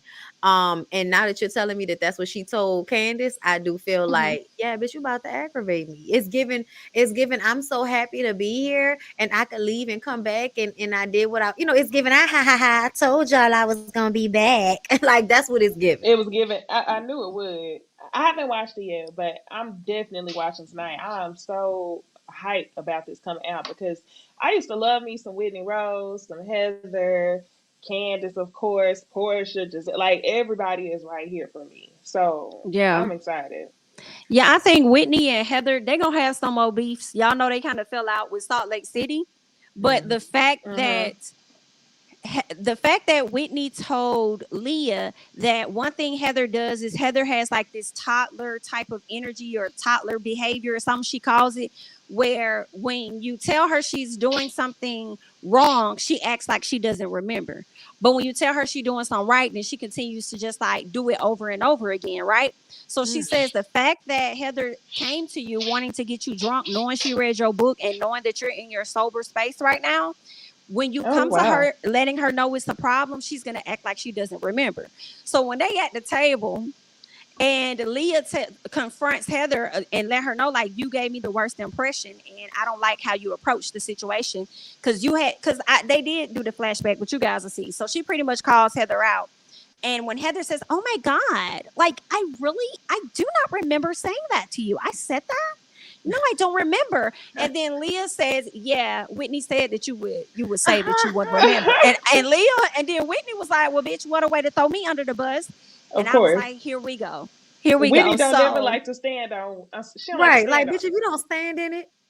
Right. Then you got the two Spanish ladies from Miami. You got Marisol and Alexia, right? So they talking they Spanish, right? They do their Spanglish. Giselle cannot stand it and tells these ladies, no, y'all can't talk in Spanish. Y'all can't Not do that. You being colorist and racist. She tells them they can't do it. This is America. You speak English. It's giving real Karen. It is giving Karen for real. Giselle and Robin ain't nothing but two Karen. Racist school teachers that used to tell it absolutely is. And she talking about she want to be in the know. She says, I feel like y'all are talking about me. Candace was like, I don't give a damn because whatever y'all say, I'm gonna see it on the screen later anyway, right? They're gonna put the subtitles up. Exactly. So when they start doing it at the table, doing that again at the table, Marisol lets Giselle know, like, like, I don't really, you gave me a bad impression because you're trying to control what I do. That's natural for me. And Giselle says, well, let me tell you why. It's because of my children. They're fluent. What? They're fluent in Spanish, and they do that around the house all of the time. And they know how much it pisses Giselle me off. That? Yes, and I was like, "Why are you talking to these ladies like they your kids? How are you gonna relate these women to some children?" I told y'all that's what kids she did. Don't like her. I told y'all the kids don't like her. She apologized though, but I still feel like that's messed up. You shouldn't have said that right out the gate. That's their language. That's what they do. I understand. I'm almost a Trump supporter. Like it is, or not a Trump supporter, but I voted for Reagan. Like that's what it's given. You know, she's very self-centered to think that when they're talking in a language, they talking about you. They was talking about the menu or trying to figure out whatever they're trying to figure out, but you think they talking about you. Oh, because you want to be in the know of everything. Maybe if she's doing that too. It'd be easier for her to launch at a storyline, but since she don't really know them like that yet, she's just trying to pick certain things. Yeah, she definitely giving producer pet. The way she came in, launching all these questions at different times, putting it off. And I was glad Alexia told her, like, I feel like you be asking all these questions because you don't want nobody to get in your business. Ooh. And Giselle was like, well, no, you can ask me questions. And Candy said, no, they can't, because when they do, you get dry. I was like, okay. Yes, this is going to be good. Let's get to episode 2. So y'all got to check it out. It's good. I'm definitely gonna go finish watching it when we finish. Like, it's definitely gonna one again. For sure. All right, y'all. So that's the Real Housewives Ultimate Girls Trip. Y'all leave y'all thoughts down below, okay? Let's go ahead and skate, or should we Xscape? Okay, Which let's wait on words. Or should we, was it just kick it? Should we just kick over? Okay, let's kick it. Okay, can we go down? Okay, can we go down to SWV? Tonight. Can we do it tonight? Yes. Okay, so girl, I know you have to exhale before you get into these ladies. Ooh. All right. Okay, so Taj and Tasha link up. They go to some museum out in Tennessee, but I feel like the reason they did this was because Taj wanted to convince Tasha of her legacy. and convince her of, or not, you don't have to convince her about her legacy, but remind her of it in the effort to convince her to do the show, which is why I think they actually went there. Taj decides that she's going to open up and tell Tasha decides she's gonna open up and tell Taj about her sister body shaming her, but says that's not the issue, that's not the real reason as to why they beefing. It's more so because of the disrespect of her mom. One thing that irritates me about Tasha is that when it's one thing that's really bothering her, she'll use something else to deflect. When her sister was really bothering her by the things that she was saying, she used Candy as a deflection and said, "Oh no, it's me and Candy. How she just randomly brought up Candy, and we like her. These past few episodes been about you and your sister. Where did Candy come in? Now you're talking to Taj, and you're supposed to be talking about your issue with your sister, but then you make it seem like it's what she said to your mom that's bothering you the most. I don't understand her and her tude. But she also opens up to Taj, which y'all let me know if this is messed up. She opens up to Taj about her solo deal, but she ain't tell none of her other Xscape members. Nobody else knew. That And was a plan. She did that shit on purpose. She wanted to do mhm. that. She wanted it to get out, but she didn't want to have the conversation with them first of all. I also don't understand why I mean, she need help. Like that's the first thing because I feel like on some level she letting the husband completely rot her brain or something like that. The way she goes blank in the face. Um, but I feel like on some level, the way she handles them is some weird shit. Like, why not just keep it a buck and say that you also want to have a solo career, especially because you did it the last time? It's like she wants to keep them on the hook. She doesn't want them to be able to go and do things without her.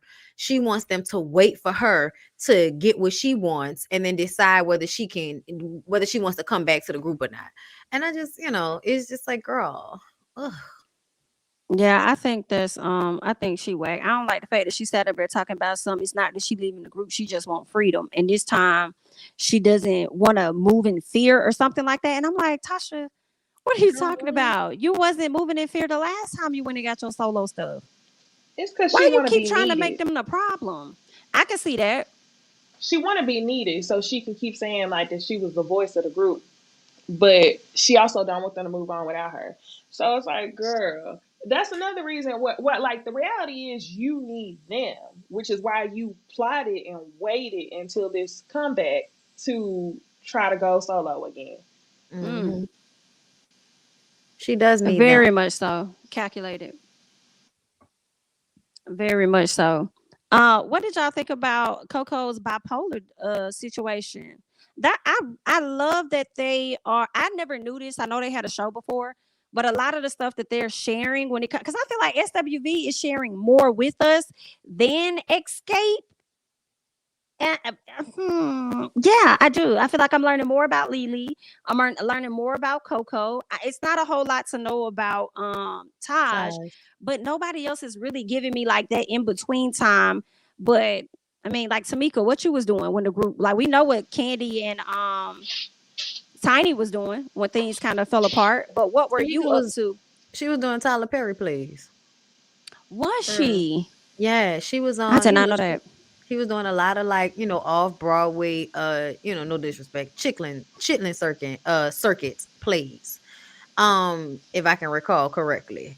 But yeah, I remember the last reality show that SWV was on. So I remember about, Lily and everything about her living in her car and working a regular job and, really needing a group to get back together at that point. And I also think it's so funny that Taj and them act like, I was like, oh, we had these issues when we were in our 20s. It's like, girl, stop fucking fronting. Y'all didn't, y'all was arguing on the last show y'all had because Coco didn't want to get it together. And I feel like that must have been like during the time before Coco figured out that she was bipolar. So I thought that that was very interesting because that was something that was absolutely new information. But it Mm, did make sense once she, started to talk about it. Cause I can remember like she left such a bad taste in everybody's mouths after their first reality show. I can remember. But I'm glad that they finally pulled it together and they can come together and get their check. But for without sure. that, I feel like, yeah, they're boring. I hate to say it like that. I wish we found out Dang. more about the thing that I feel like is the elephant in the room is it Coco mama being real religious and her son being gay? I think they are cool. I think that situation probably in some ways has already kind of ran its course because, the grandmother was more on his side about the dentistry school thing. And then the Yeah, grandmother I was think like, they you come and cool. lay in my lap. So it I gave think that, they cool too, but I want to know like what she feel? not I don't want to know like does she approve of him? I want to know like what was that like for her to be so religious and still be able to keep her Relationship. religion separate from how Oh, she feels for her grandson. Like okay. I don't care like if she approved. I just want to know like what was that like? Because obviously, as much as they talk about her being religious and it's been brought up several times, she is choosing to separate that from her relationship with her grandson. I also Mm. feel like it's something to say about people whose religion changes all of a sudden when a check is involved, Mm. right? And that's no Right. disrespect. But, and also I want to say when I mean they're boring, I mean before all of the conflict, SWV was just over there birds chirping. Ain't nothing really going wrong with they group because they figured all of their shit out for the most part.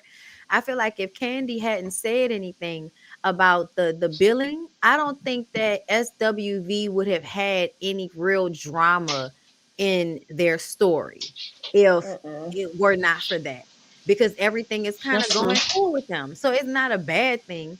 But when it comes to escape over here, you got Tasha and Tamika arguing the mama, $30,000 stolen. Child, who knows what the hell going on with Tiny over there? Listen, Okay. and still ain't get to her tea yet. That's funny. Um, Listen.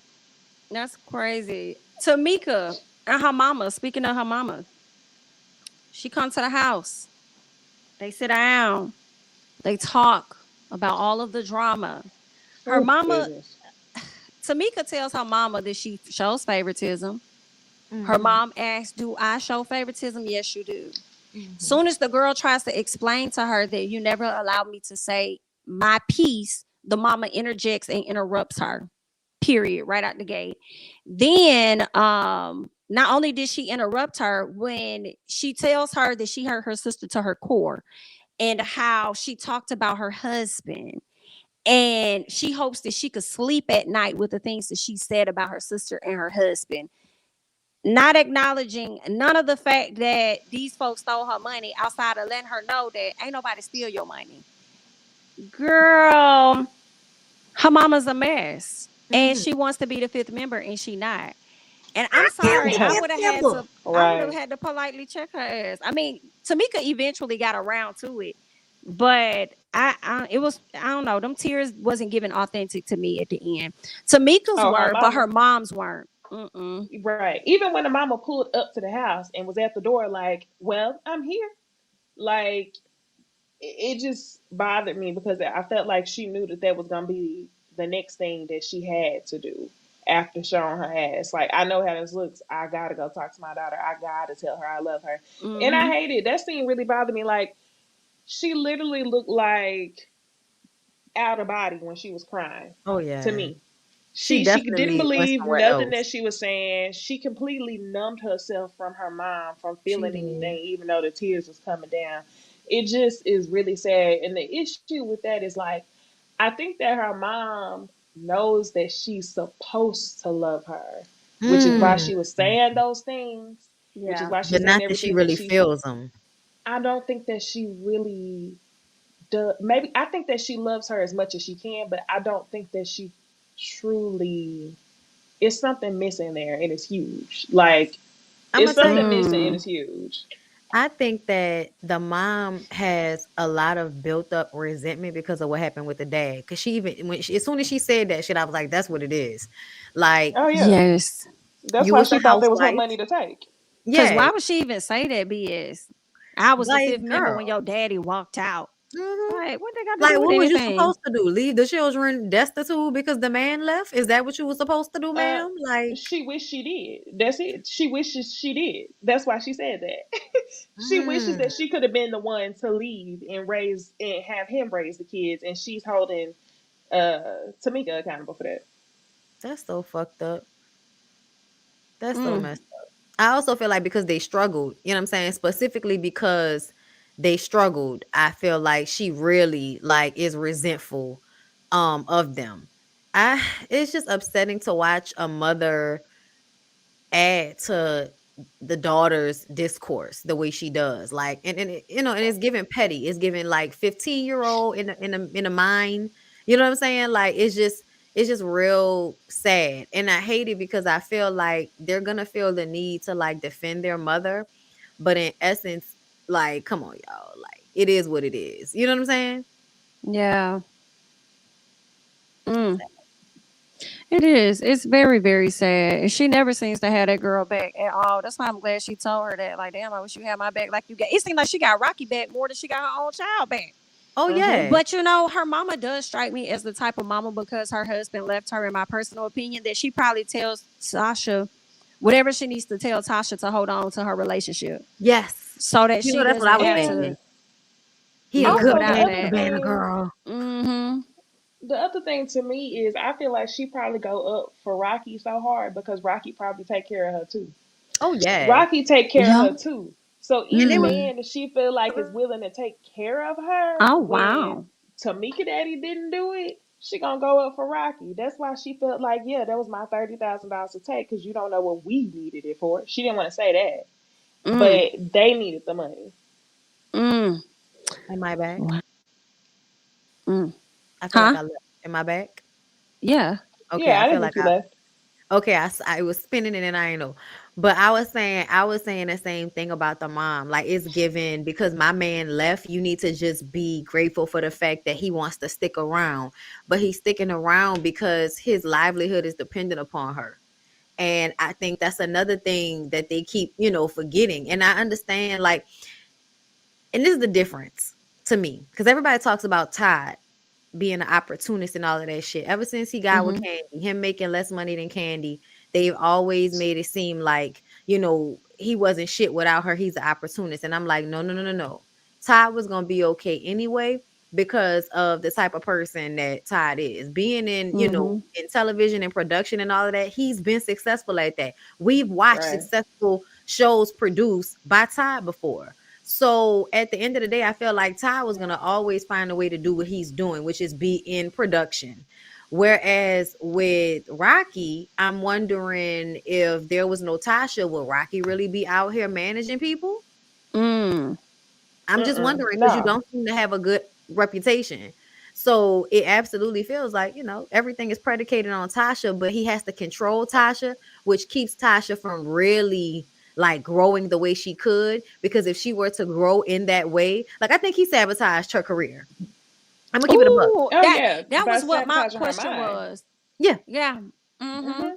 I wondered that if he had something to do with that, because I think Candy did. I don't know if it was speak on it or interview. She did something where she said she had nothing to do with that solo deal being lost. It was more so Jermaine Dupri. I guess he wrote a book or wrote something and pretty much said her deal didn't go any further or her album didn't go any further because of her ego. Therefore, it Mm. made me question, was it her ego, and could it have been Rocky's ego as well? Did he have Mm. anything? So I don't know if he was around at that time, I think but he was. Because I think they got together early on, like during those early years of, I mean, not early years of Escape, because, they were teenagers, but I think she said that she had to be like 19, 20 at the time because Rocky walks up to her boyfriend who was at the studio with She them said and they've been says, married 27 years. So how old is she now?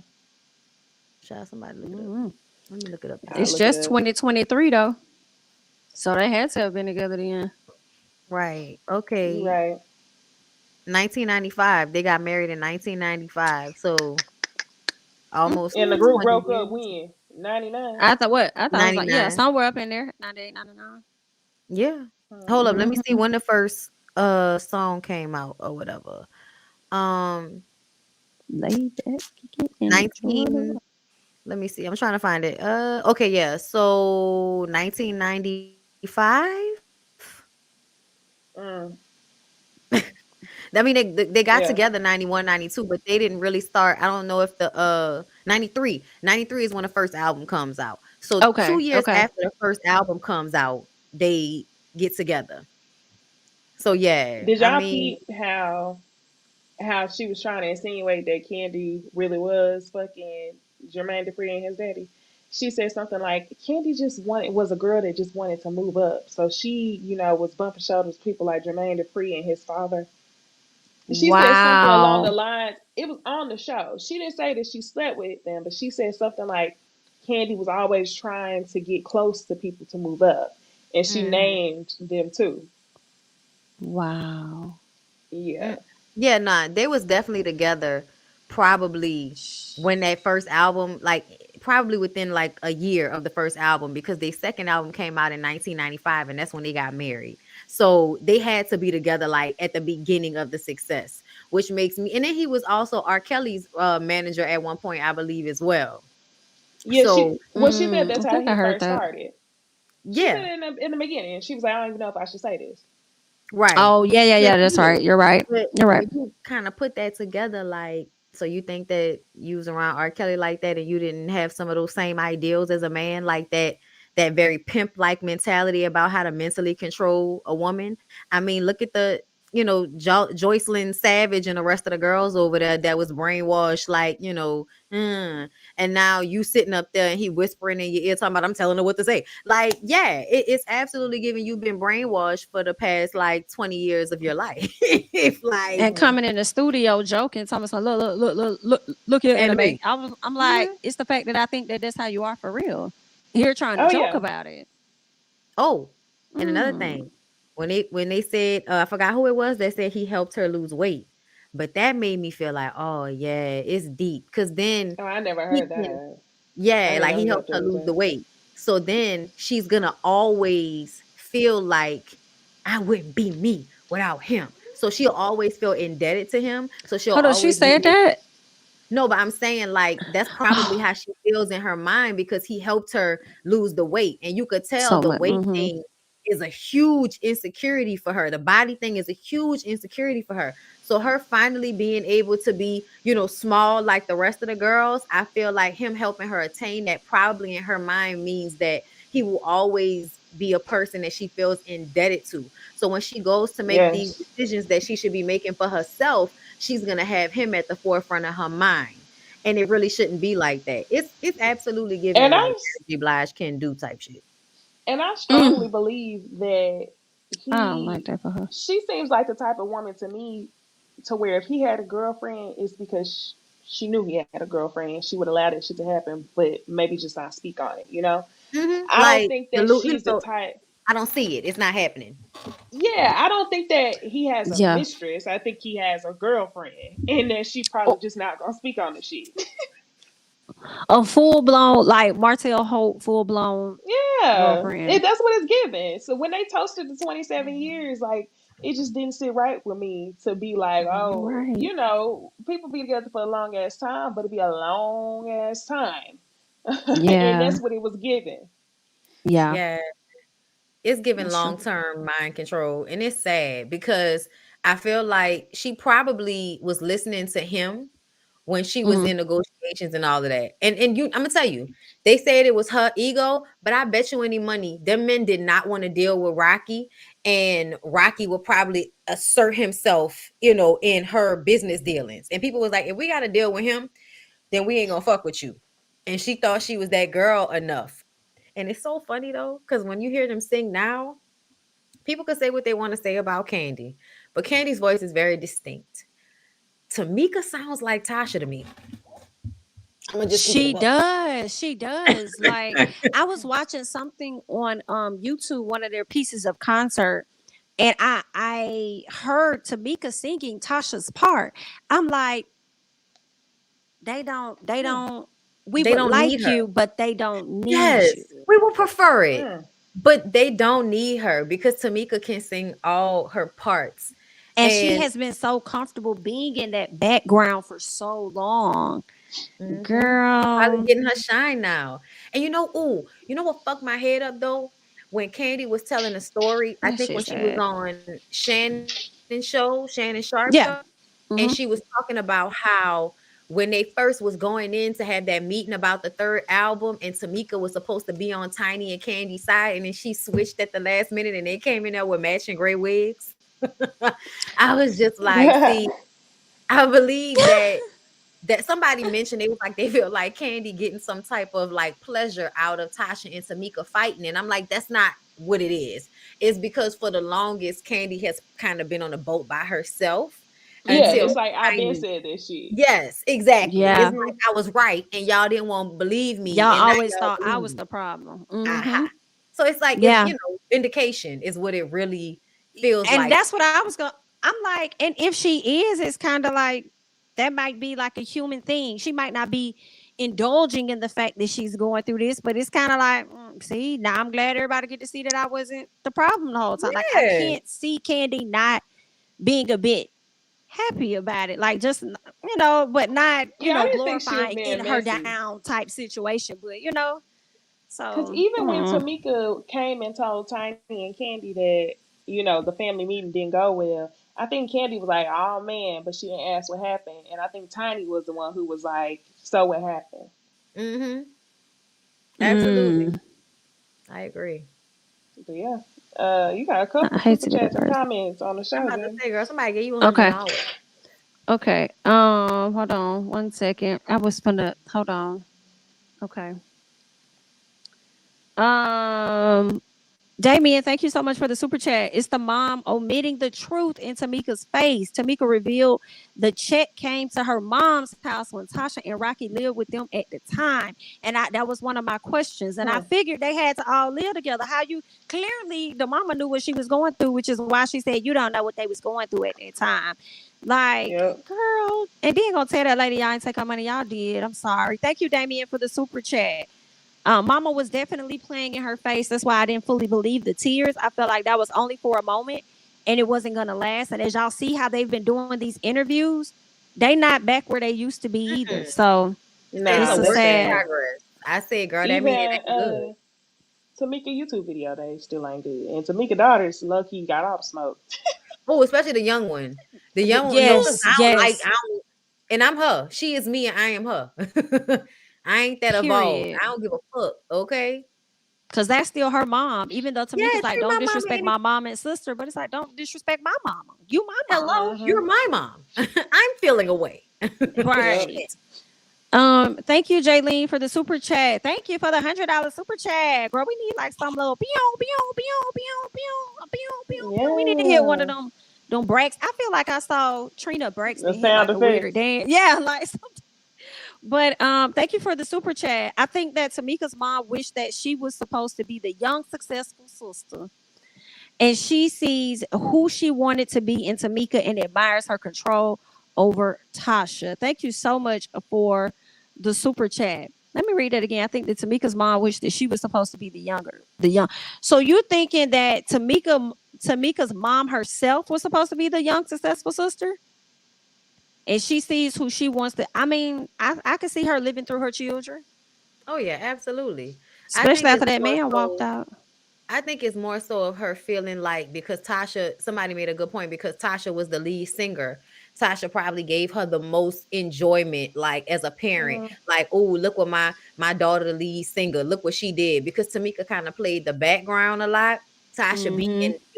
the one who's they say everybody loves her voice. She's the better singer. They always said that about Tasha back in the day. So I feel like the mom probably felt a lot of pride from Tasha versus Tamika. I also feel like it's one of them times where whatever kid looks more like the daddy or whatever kid had the closest relationship to the daddy, that's the one you gonna treat like shit.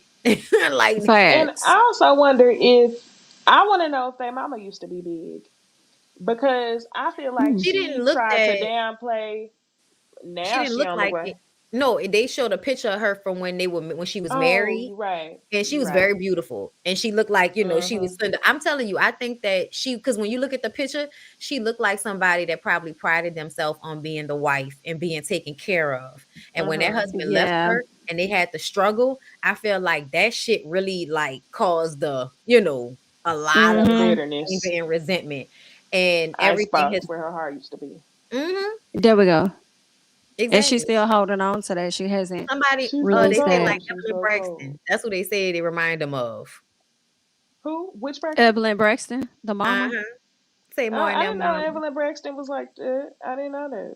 I don't think she's as bad, but I feel like Tamar, like being the way she is because of the mama. And that was like I Mm. didn't really realize it until I was watching it on Iyanla. When I saw them on Iyanla, it was when I was like, oh, now I see. Like the mama's mean. She's mean. And then she pops off and all of that. And then she has that, you can't tell me nothing. Don't disrespect me, but I could disrespect you. And she knew how to act on camera and stuff. I'll Well, give her she. that.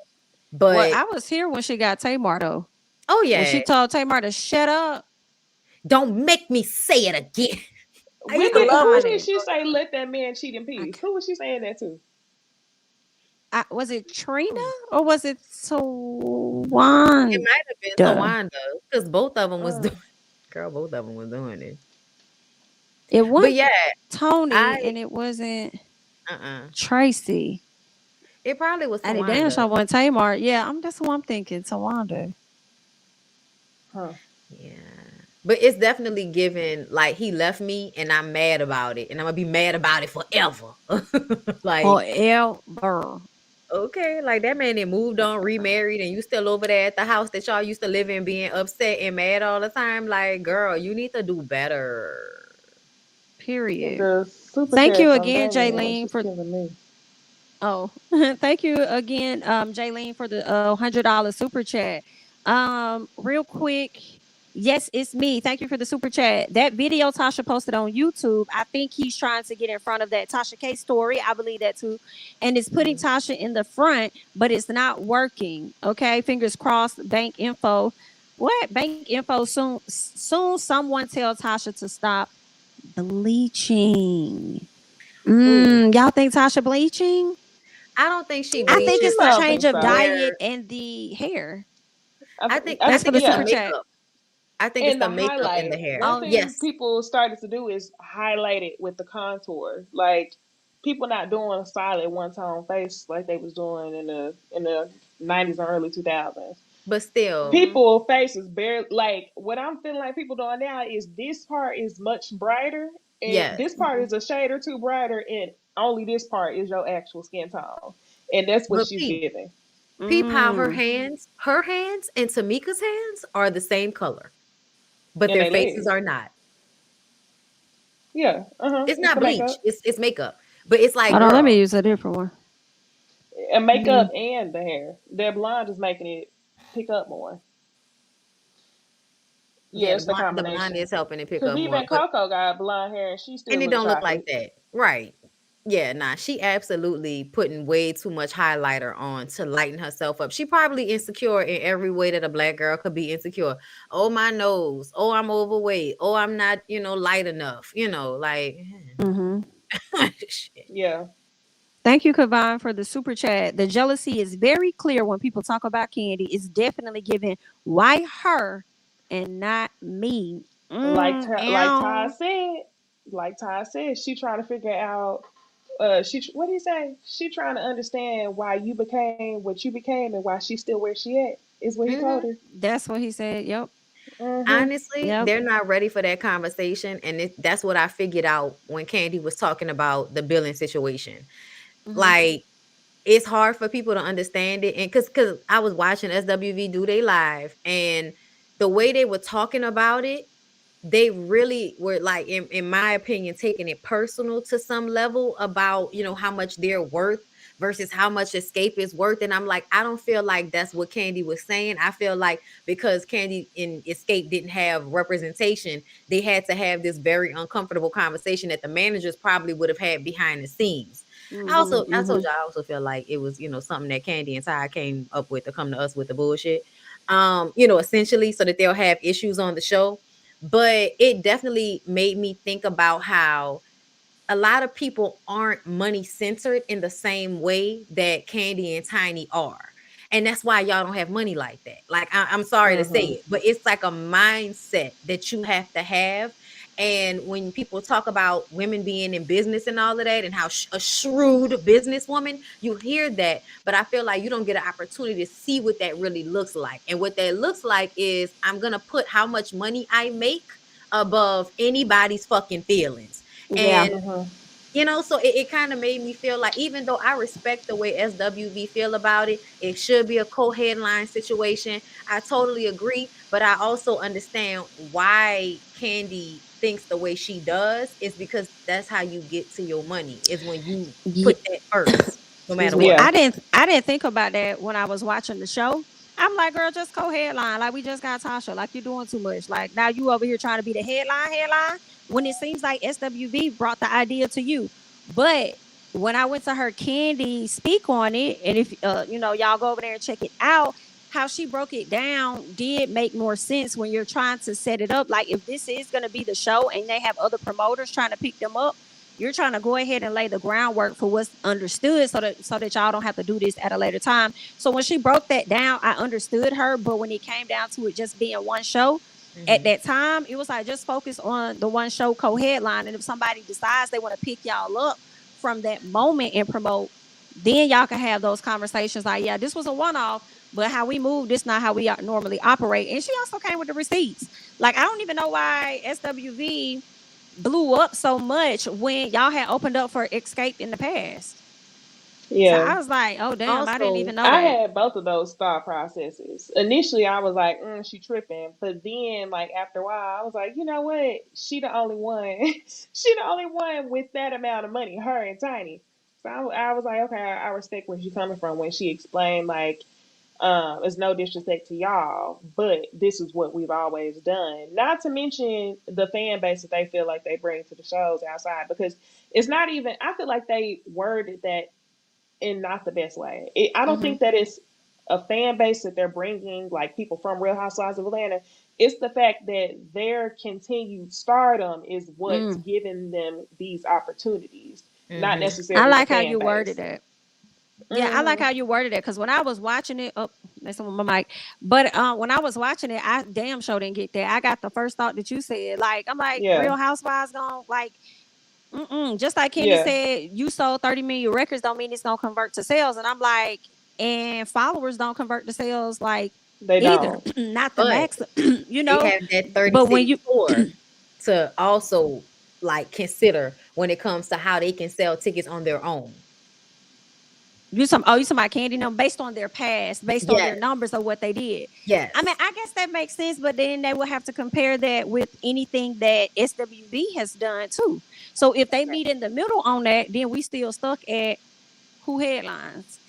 I think, I agree with y'all. I agree with everybody that feel like it should be a co-headline situation. I really, really do. And I feel like they did do that one show. Somebody said they did a co-headline show in California and it happened. You know what I'm saying? But they don't know if it's going to turn into the tour that they're talking about doing. To me, it sounds like they were saying they wanted to keep like redoing verses in tour form. That's what it sounded like to me. That's what it sounds Just like. Okay. adding more production value to it. And that's the case where we got to start talking about the breakdown of money and who's going to put what in. And I just kind of feel like, as much as it's, SWV, like, I agree with everybody else about how I want to hear SWV's music before I want to hear Xscape's. But I also feel like you do have to take into account that, Candy and them don't tour nearly as much. Xscape doesn't tour as much as SWV. If anybody pays attention to the new edition tours and shit, like, SWV be on all those tours. Like, they're always performing. Xscape isn't always performing in the same way. So when Candy was talking about that, I also understood, because I'm like, yeah, you really could go see SWV for like a cheaper ticket. You know what I'm saying? Than you probably would for Xscape, because Xscape doesn't tour nearly as much. You're not going to be able to just wait a few months and then see them somewhere again. So that was another thing that clocked for me about, you know, the whole touring thing, because I've seen SWV and I've seen those R&B shows with all of those different, you know, acts and stuff like that. Yeah. Also, it's not shade that they open. Like, I want to say that because I feel like SWV, like, their music gonna always, like, to me, go up. Like, it's gonna always go up no matter what. So if y'all want to go home early, you know what I'm saying? Because Lily was like, is it really that bad to be the opener? Is it really that much better to be the headliner? I'm like, not if you're trying to get home at a reasonable hour, bitch. Not really. You gonna go and do your little doo-wop, and you gonna be out of there by 10 o'clock, because normally that's the time that the next set is gonna come on, because the last person gonna be late. We already know, you know, last group gonna be late. So yeah, I just, you know, And you know what? It was two no, things. It was two things that I was gonna say. One thing was when it comes to the headlining thing, it's like Xscape, y'all want a headline, but y'all ain't even got y'all fourth member. So are the people paying for the full Xscape? And then it was another thing that I wanted to say. Xscape might be doing y'all a favor. As I'm thinking about it, don't come for me. I'm just saying, if Xscape has more fans that are willing to actually come out to the shows, if they go on before y'all, those folks might leave when Xscape go off. They might not. I feel like sometimes when there's a headliner, like depending on who the people are, everybody don't stay for them. No, they don't. After they artists have sung, they be like, okay, well, this was cute. I'm gonna go ahead and head out. I'm gonna hear the first song they got, but I'm gonna go. So I couldn't I don't imagine know. nobody leaving. Oh, they do. I'm telling you, I've been I to mean, for like, Xscape and SWV, I just can't oh no, imagine. Because at other concerts, I'm sure. yeah, that's But what I I'm mean. thinking Yeah. about in this specific event, I can't imagine nobody Oh watching one and no. not the other. To me, I feel I like what can. you're talking about is not a headline thing. Like, if we're gonna go song for song like y'all doing verses, then that really should be co-headline, because nobody really should Correct. be If that's ending the show, because everybody should be going back and forth, back and forth. So for me, if you're looking at it, if y'all planned on doing it like that, then it should have definitely be co-headline. But here's my thing. I feel like everybody is mad at Candy simply for posing the question. Because to be clear, nothing has been decided. It's just that now we're having the conversation about it. And I think that they have to have that conversation. It's just that normally people like us aren't privy to those That conversations. is and they interesting, don't have a though. manager. Who don't have a manager? There's Xscape. Xscape. So they had to Oh, kind so of the have two that, white throw that men out there. dominate. Who the two white No, men those were managers? SWV's SWV. people. So it was Oh, he said, Candy. And "Hey, then neither one of us are also, going to argue with you." That's what listen, he said. right, because it wasn't them. But also, peep how nobody else said anything. You ain't hear shit come from Tasha. Especially, and that's what I wanted to say. Tasha, True. you know what? You're phony as fuck for that. Because you sat there and you ain't say a motherfucking thing when Candy was speaking up for your dollars. But then when this shit happened with Tamar online yesterday, you the first one talking about where y'all at so I can come over there. So y'all could click up against Xscape, your group. M.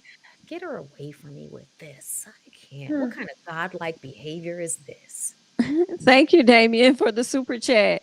Got me going down a rabbit hole. Did Rocky manage R. Kelly during during the first trial?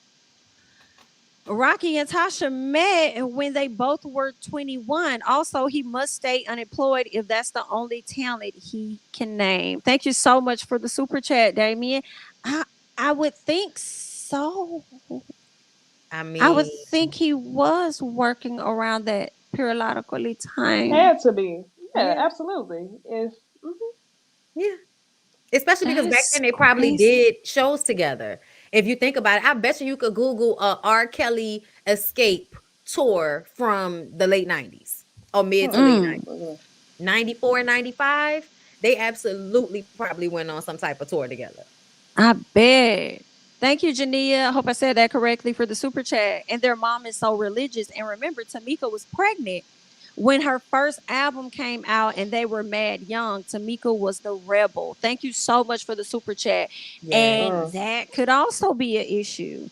if she has a certain path she wanted her daughter to follow, and Tamika just wasn't getting with that path. That's true. Y'all, I just Googled R. Kelly escape, and the only things that popped up is talking about R. Kelly. No, R. Kelly didn't escape prison. Did you spell It's not escape R. right? Kelly. I spelled it with the X. I spelled it right, but it's not popping up the group escape. It just keep talking about R. Kelly in prison. That is so funny. R. Kelly escape. Yeah. Yeah, they did go on tour. R. Kelly and Lil Cool J escaped solo. 1996. Oh, I'm looking at child. one. Shit. What's this from? Let me scroll. Let me see this. Girl, not in 2018. Okay. Not in Oh, they went on tour? 2018. Really? It, Oh, I Uh-uh. see that let's say already. Escape brings out No. Jermaine Dupri, Wiz Khalifa, R. Kelly, and T.I. as second sold out show in Los Angeles in 2018. They said that they believe he Escape had the same manager or something at one point. Oh And that was my. Rocky, because Rocky was managing them at one point too. And I'm looking at, this is a show from 2018 when they first came back out. This is when they had the sold out shows and all of that. This is Uh-huh. the one of the nights. So, and it's not R. Kelly, but I'm just saying, it's June's Diary at 7, Zonique at 7:15, Tamar at 7:45, Monica at 8:30, and then at 9:40, Escape. And What did y'all type in? Escape R. Kelly what? that's a show. You gotta type That's what I'm yeah, looking show or tour at the end. Okay, at. I found one of them. Oh my. Child. These folks here. I mean, if I think about it, that's what would make sense. R. Kelly was like, he was that guy at that time. Like Honey Love and all of that came out in those years where Escape song came out, I think. Those big songs. Mm. Down Low Top Secret Tour. LL Cool J Escape. That's what it's called. Down Low Top Secret Tour. Did they y'all know they got a new Surviving R. Kelly documentary coming out on Netflix. Damn, I thought it Do was they? over. Yeah. I think it come out tomorrow. So this is different than the Child, this Lifetime. is messy. It's the same one as the Lifetime, but it's not happening on Lifetime anymore. Now they've been doing them on Netflix, I believe. And Okay. this one, I My believe, goodness. is gonna be talking about the shit that happened when they did the Gayle King interview and the parents of all of those Joycelyn Savage and Azriel Clary and all of that. It's the interviews with them. And also whatever else stuff has been going Child. on, because I didn't think I was gonna be interested, but when I watched the trailer, it looked like they have there's some more stuff going on that we don't know about exactly, or that's not Yeah. very clear. So I want to see how they break down the case. You know what I'm saying? Mm-hmm. The evidence. Like, let me see how y'all break down the evidence. Gotcha. So yeah. Anything else happened on the show that I think that was it, really, the co-headliner situation, Tamika and her mom. And I I think mean, that they was tried to it. make something out of Lily and her son, but I kind of feel like that's another y'all trying to come to us with the bullshit, because she didn't have that boy on at least 2 other reality shows besides this one. So if anybody trying to help their kid get on, it's Lily. So you know what I mean? Like, we ain't about to sit up here and act like y'all really arguing about this on the reality show. Like, come on. That's the help. Okay? That's the help. No. I only remembered her talking about sister something pussy. I didn't understand, but I'm like, you Ooh, done okay. said don't call you by your first name, but you Sister Hot talking to Pussy. them about pussy, sister hot pussy. Right, that's what Sister I was Hot thinking Pussy. too. So she's coming out with like Audible books that are like erotica, like Zane and them, and it comes out in 2 weeks. Mm-hmm. Because I DM'd her and asked her, because I was looking. Because I remember when they did the first reality show, she talked about how she was like the most sexually liberated one of the group. And that was like, really a part of her thing back in the day, is that she collected a lot of experiences, being Lily at SWV in the 90s and, slinging, cat, as she should, as she should. So yeah, I'm very interested to see what she gonna be talking about. Like, is it gonna be made up stuff, or is it gonna be stuff from your life? Like, Right. is it gonna be that one time you and LL Cool J? You know what I'm saying? Like, like What happened with her and Lil Cool No, I'm just using it as an example, child. Who knows? But Oh, I don't think it was that's what I'm saying. LLPJ. He been with the same woman this whole time, and ain't nobody ever came out and said nothing about him. So I ain't even gonna put that I out. haven't heard anything either. That's why my head turned all the way to the side like that. Like I had never heard it. Nah, I'm just meant like anybody. All right, y'all. Anything else? We're gonna talk more on it. Okay, let's go ahead and get over and into our gossip chat real quick.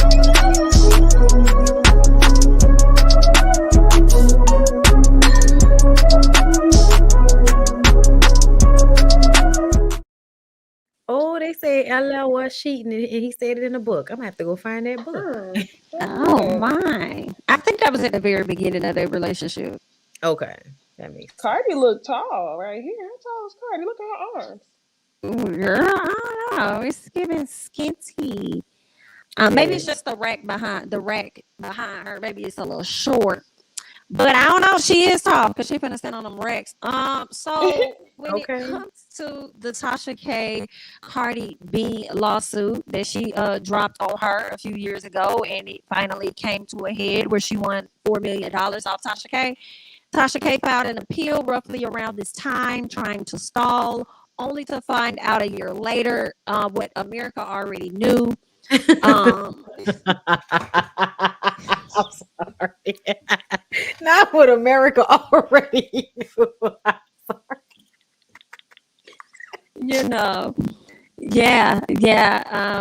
We knew this last year that she lost. Okay. Miss Girl came to the front to let the people know that it was she said, "Damn, winos, we lost the appeal against Cardi B. Sad day. But I'm going to be all right. I appreciate all your love and support throughout this fight. Today, we throw in the white flag. What happened will never happen again, we're sure. To Cardi and her team, I apologize. Sincerely, we live and learn. See y'all on YouTube," is what she said. I think Tasha really put this appeal up so she'll be able to stack money. I feel like she hold on, I'm looking at the people. Sorry guys, I know it's issues with the mic. Sorry about that. But I feel like Tasha knew she was going to lose, and she was stalling so she could stack some coin, if you ask me. She said, "Talk about it. Check my ass can't cash." Yeah, she did say that. Talk about it. Check my ass can't cash. But I would hope she had stacked up some money during 2022. I agree. So she could pay. Not $3 million, though. Ain't that what she's supposed to owe? Listen, I don't think she got that much, but she was traveling overseas and stuff. So who knows what she been out here doing? To make sure she had that down payment on that lady money. But I also feel like she was being facetious, like to keep it a buck, like the way she talks sometimes, it just seemed, like you're not really apologizing. Like you still keeping the same energy. Cause I feel like even though she could have been saving time and all of that, you were still talking shit. Like, you knew you was gonna get this appeal, and you wasn't even prepared in actual court. So yeah, like I don't know what's the mental. Like I don't know what was going on, in the mental. I don't know. I mean, it confuses me. I'm gonna just keep it a buck. Absolutely. Well, that's where she at. We wish you the luck. Hope it works out for you. But Cardi B has won yet another case. Okay. So that's all on Cardi B. Let's move on real quick to some shocking news. Another thing that we're not surprised about. Shocking news. My God. It appears that the people are saying that Lori Harvey and Damson Idris have broken up. Oh my, I'm not surprised. Lori Harvey and Damson reportedly split after 3-month whirlwind romance. Very much so short-lived. I wonder how Michael B. Jordan is feeling right now. He probably like, you should have stuck with me. No, she shouldn't have. I'm gonna leave it alone. You should have stayed around a little longer. I'd have made all this money off Creed. I don't think I'm Child. gonna tell you, I think people are looking at this all wrong with Lori. I feel like Lori is around here collecting coins on you niggas. Like, I'm not I think so mad. too. I'm not mad. Like, I don't want to be married. I don't want to be tied down. I don't want to be anybody's wife. I just want to date you niggas and go on really nice dates and go on about my way. And then when it's no longer exciting or fun for me, I just want to skate off into the sunset onto the next nigga. Like, I don't see a Yes. problem. I don't Yeah. either. I really don't. And I think it's really great for her to know this at this time. I think a lot of people Yes. get further down the road and then they reflect back on that singlehood and wish that they would have taken made some different decisions or took their time about certain things. So I think it's great that she knows in this moment and that she able to monetize off of her dating life. Like, Hell what the fuck? yeah. Hell yeah. And don't think these niggas ain't Yes. monetizing off dating her. Don't think that. Like, True. at the end of the day, she raises their profile by being with them. Like, it Yeah. is what it is. Now I do wonder now. Y'all think she raised Damson's profile? I feel like she did it because it's only Really? been 3 months. I It think she don't did. matter. Yeah, she definitely did. I think It's she did. You don't think she I did?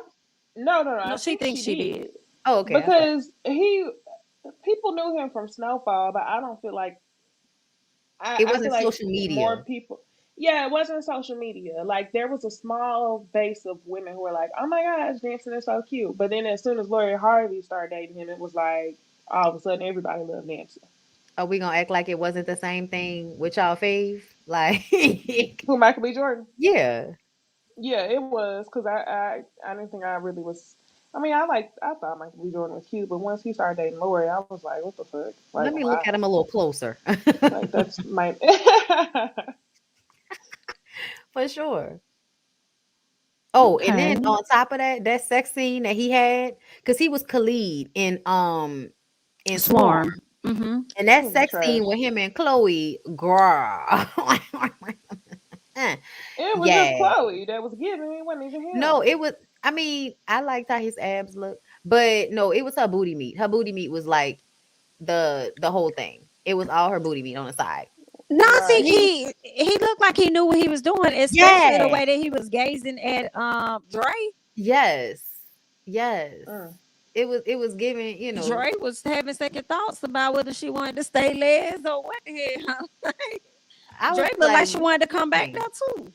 girl, she I didn't. thought she just wanted to fuck Yeah, Chloe. she just wanted to watch your girl get fucked, basically. That's what it felt like. Weird. I That's why I was guess. like, I know that can't be your sister because that was weird.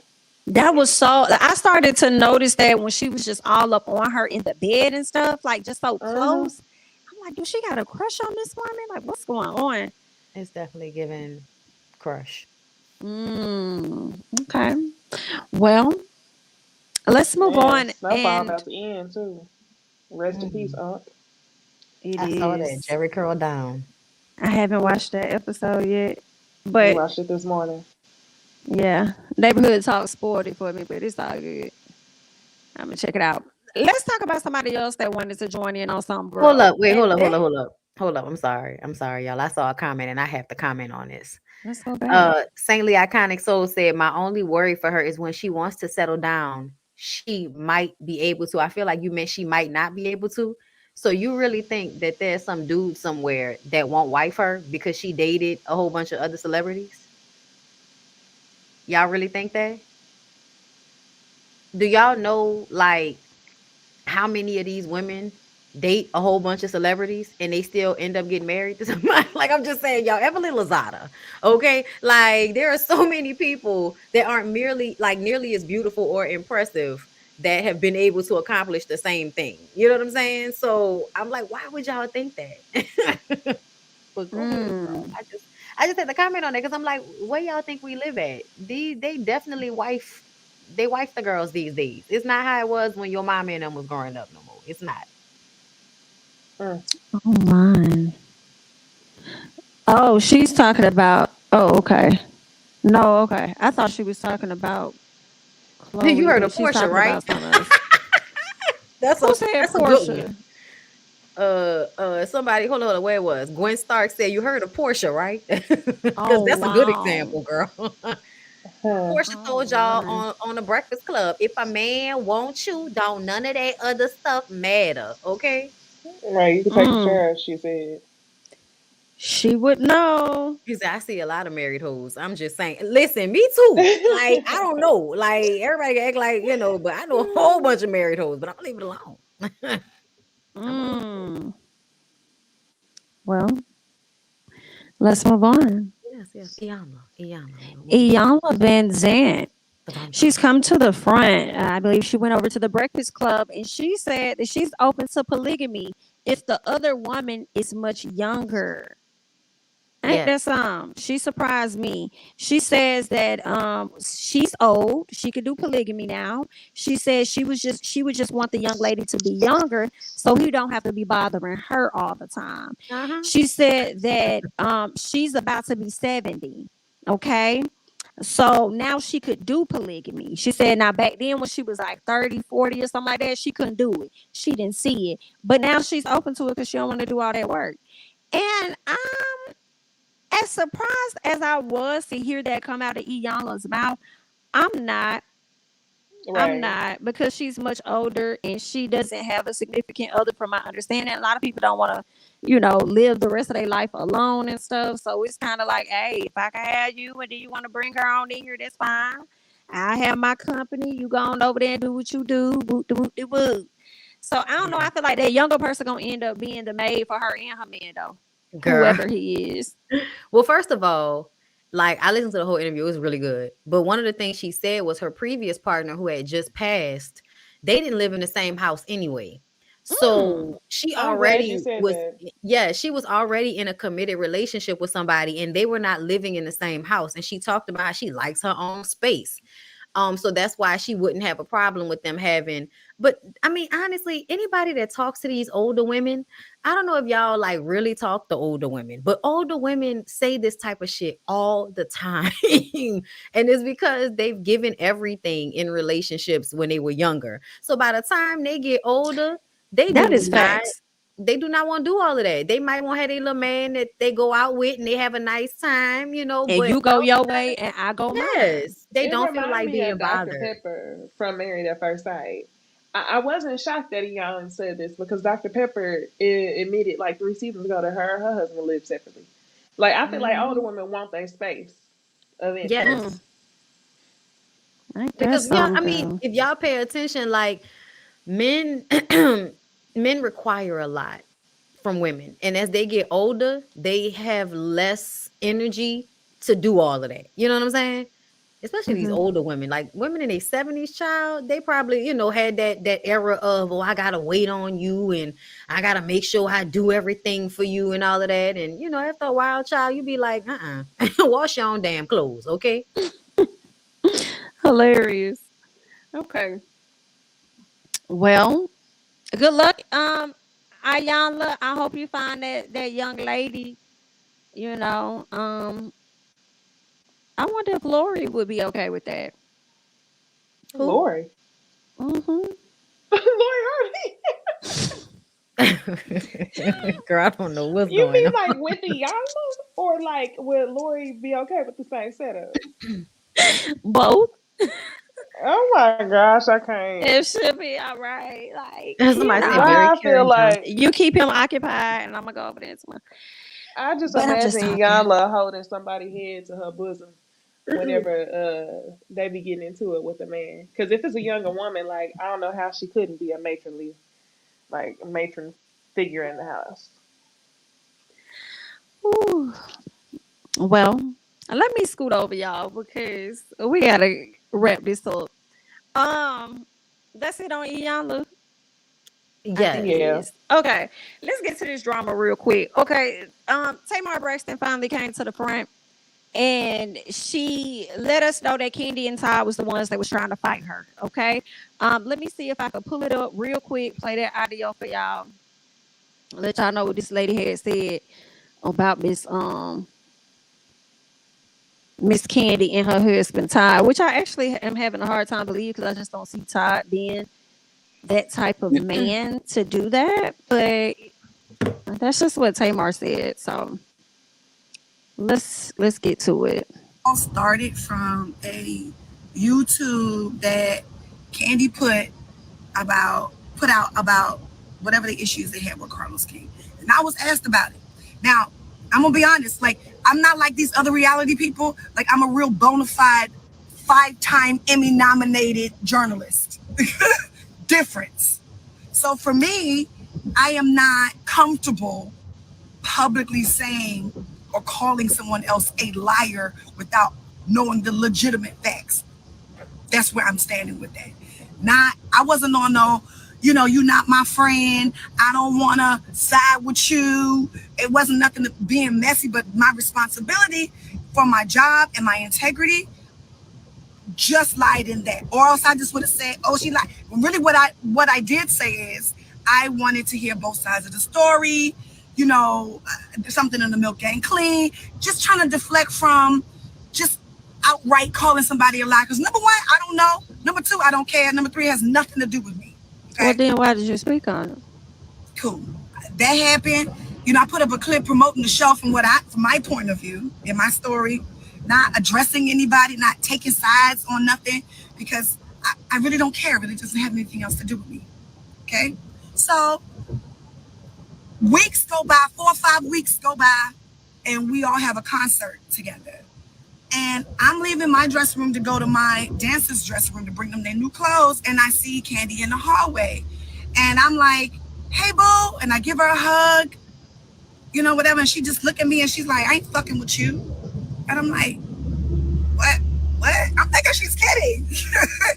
Like, I'm for real thinking she's kidding. And she's like, I ain't fucking with you. I'm like, what happened? She like, oh, well, you said that shit you said about Carlos King was foul. And I'm like, oh shit. And I honestly truly forgot about it. Right? And I'm like, listen, I didn't mean no harm. I wasn't trying to, go against you or nothing like that. It's, just what I just explained to y'all. Like, I just feel like my responsibility is a little bit different. I ain't trying to call nobody publicly a liar when I don't know the whole story. I'm not comfortable with it. And she was like, nah. You said. And I'm like, sis, listen, if I offended you, I am so sorry. Like, I wasn't coming from that. I thought, man, you made up at Big Brother. I wasn't coming for you. It's nothing like that. I really, truly, humbly apologize. And plus, I sent her a DM and I said, I sent you a DM when your fans was coming to my page. This was a while ago. And I was just trying to let you know that, I wasn't trying to be, malicious or nothing like that. Nah. But you said, and you did, and then you doubled down and put it in your story. I said, listen, Candy, I'm not trying to go there with you. We in the middle of this hallway. And now by this time, people swarming around. You know what I'm saying? I'm like, we ladies, we shouldn't be doing this. We can go in my dressing room. Yeah, before I take it to the next level. Now, everybody know, I ain't really here for that. You know what I'm saying? And I'm cool and I'm safe, but I do know how to whip ass. And I don't do that because I don't condone violence at all, right? And I'm like, well, what's the name of the level you want to take it to? Like, what you want to fight? Yeah, I mean, I'm just saying. You said he did steal from us. Right? And I'm like, she is really serious right now. I'm like, all right, like, don't do that. First of all, I'm from Baltimore. We're not going to do that. You know what I mean? And I'm telling her again, it's my 4th time apologizing. I am so sorry if this offended you, right? I wasn't trying to be malicious towards you. Now I'm saying this again. This is in the hallway. I'm saying this again. Nah. I mean, Buck King. And I'm like, and I get to the point where I'm like, look, dog, this is not Atlanta Housewives. I'm not getting paid to sit up here and argue with you like this. I'm about to go sing everybody on this bill under the table. I can't argue with you right now. Like, I finna do all that. And then I am trying to completely de-escalate the situation. It's giving bobs and cackling and cacklings. And like, then Tadina comes up and like, he comes and get her. And he said something to her, and then he looks at me in my face. Y'all can believe this shit or not. Nigga look at me in my face and go, you know what it is. Oh. What? Now, this is a dude. I don't care. Listen, y'all don't see me grow up on the Braxtons. Y'all don't see me go at it with my sisters. Y'all don't see me, kind of like sporadically go at it with Lonnie.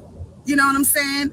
Like, but the truth is, in real life, I'm really a peaceful person. You know what I mean? And I like to have fun, and I laugh and play jokes all the time.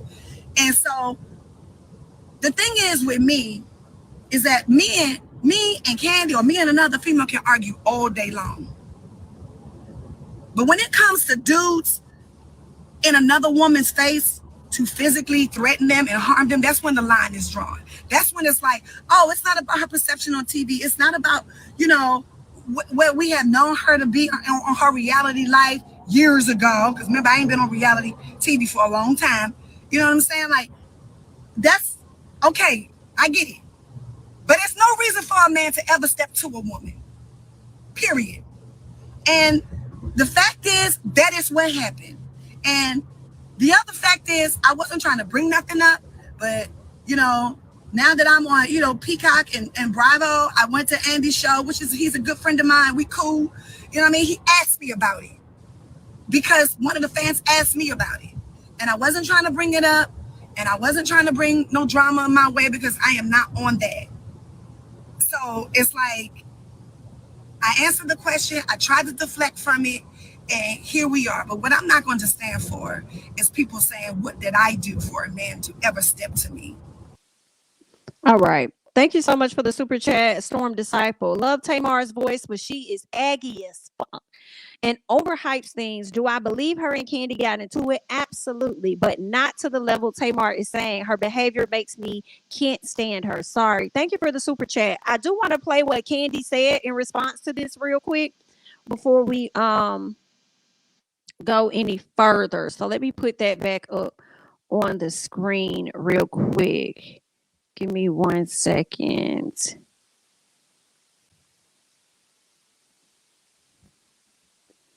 Let me add that back up, and then I was asked about it. Now, migrate over. Everybody's wanting to know about the beef. The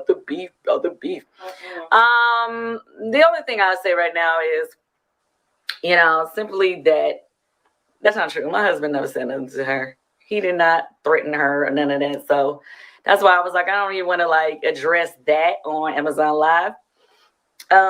She and I did have words, but he did. So that's why I was like, yeah. Some people like to twist things a little bit, but we can talk about it later on a different platform or not. All right, so y'all heard what Miss Candy said. All right, Tamar came out, definitely made some accusations about Candy and her husband confronting her. Candy came back, debunked that. Okay, Tamar came back, posted something giving us tea that her man JR had to check Todd, and we saw that in a photo. Then we see Jason Lee go over onto the Breakfast Club and allege that Miss Candy Burruss is a bully. Then we see where Candy has said some stuff about being the headliner, to where Lily had to hop in and say some things and address that. Then we see Akbar, Candy's cousin, come out and come at Tamar and Lily, and coming at Lily for no reason. So, girl, it's just a whole lot. What do you guys think about this mess? It's just that a whole bunch of mess. Go ahead, Necey. Nah, that's why I said same. Low-key, I was laughing when Tamar was telling the story because I envisioned it all in my head, and I do believe that it happened in that way, but I don't think that a man stepped to her the way that she's acting. I think what she's doing is flopping. Like, when there's somebody foul on the basketball court and they just flop all out, like, girl, you was getting into it with Candy. A man came to you and chimed in and might have said one thing like, hey, you know what it is. And I can imagine somebody saying, you know what it is, because you sitting there playing dumb. How you gonna speak on some shit that didn't have nothing to do with you? What Candy said about Carlos had nothing to do with you. You barely knew this man to try to defend him. And then when you see Candy talking about, oh, I forgot about it. Girl, you know what it is. And if that's what that man said to you, then that's what he said. So I call this a flop. But I definitely could see Candy saying, I am not fucking with you. Like, nope, don't even speak to me. Because that's usually how she check people. Can't Honestly, hang with the fake shit. I'm glad that she did do that because I feel like we've seen Candy help people time and time again that, basically shit on her at some point. Like we've seen it happen with Tamar because they have gotten into it before, even though, when it came to the dungeon tour and all of that, Candy reached out. You know what I'm saying? Like Candy, I feel like was always trying to like help people in certain ways. And then they come and kind of stab her in the back or play her out in front of people, just messy. So like I feel like at this point they've been back and forth so many times that Candy probably had it up to here. And especially because they said that she was already stressed out because of what was going on Real Housewives of Atlanta. Like they trying her over there. Then she, backstage and Tamar trying her. But in my mind, I'm gonna tell y'all, it absolutely was giving. Y'all remember when Nene rolled up on Candy on that first season that she was on? That was season 2 of Real Housewives of Atlanta. And Candy was like, all right, you better get out my face before I blow up on your ass. Like bring it on down. Yes. I'm gonna need you to bring it on down. Right. Exactly. That's the vibe that I got from whatever their interaction was. Like I really don't believe that Tamar was really like apologizing profusely the way she says. I feel like you might have been apologizing, but I also feel like nobody has to forgive you if they don't want to, especially if they feel like you continue to play in their face no matter how many times y'all have these, oh, I'm just, we cool, they keep doing this over and over again. So I feel like Candy had a right to be like, nah, bitch, I don't care that you apologize and I still don't want to fuck with you. Get out of my face. So for me, I'm like, why you didn't get out of her face then? If you saw that your apologies weren't being received, why would you not just be like, you know what? All right, Candy, fuck you too, and walk away? You know what I'm saying? Like, why keep going? And then Todd has to come and get her. And then I'm going to keep pointing out the way she stops after she says Todd comes to get her. Because I feel like when she stopped, it was her trying to either think of how to explain it. Yeah, like omitting something, but it was her trying to figure out how to not tell everybody all of what happened in that moment. But I said from the beginning, I absolutely believe that Candy went off on her ass. I just don't feel like it was me too. For reason. I also don't feel like Todd was threatening you. Just because I feel like if Todd was going to threaten somebody, he would have threatened Marlo. Shit. Okay. Right. That's what I was thinking too. He didn't even turn up on her ass. And she deserved it because she was like fully sitting at that table coming at that man. And it was like he had all of the information in his mind to come back with some of the most like calm, clear reads. That was like the best part of that season when he read her down at that table at the end and barely even raised his voice.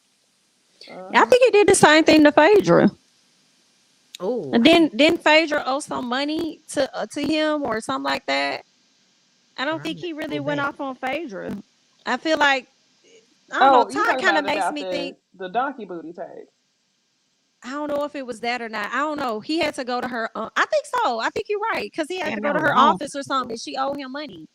He makes me think a little bit of Chris Bassett, just a little bit, where they don't really want to like, come at you. Like they don't like. I don't think either one of them are the type of men to like disrespect a woman at all. And I feel like they would be a bit delicate with their approach. Like even when they mad, I can see them fighting themselves from getting as angry as they can get. Yeah. So that's what's making it hard for me to kind of believe that Todd really, what it is. You know what I'm saying? He probably said that, but not in that type of way. You know what it is. Not the way she made grabbing his wife. Like, you know what it is, right? Tamar. Like you know. Like he probably was just saying that as he was grabbing his wife, moving on. Like not to threaten her. Like you know why she's mad. Why you acting like you surprised now?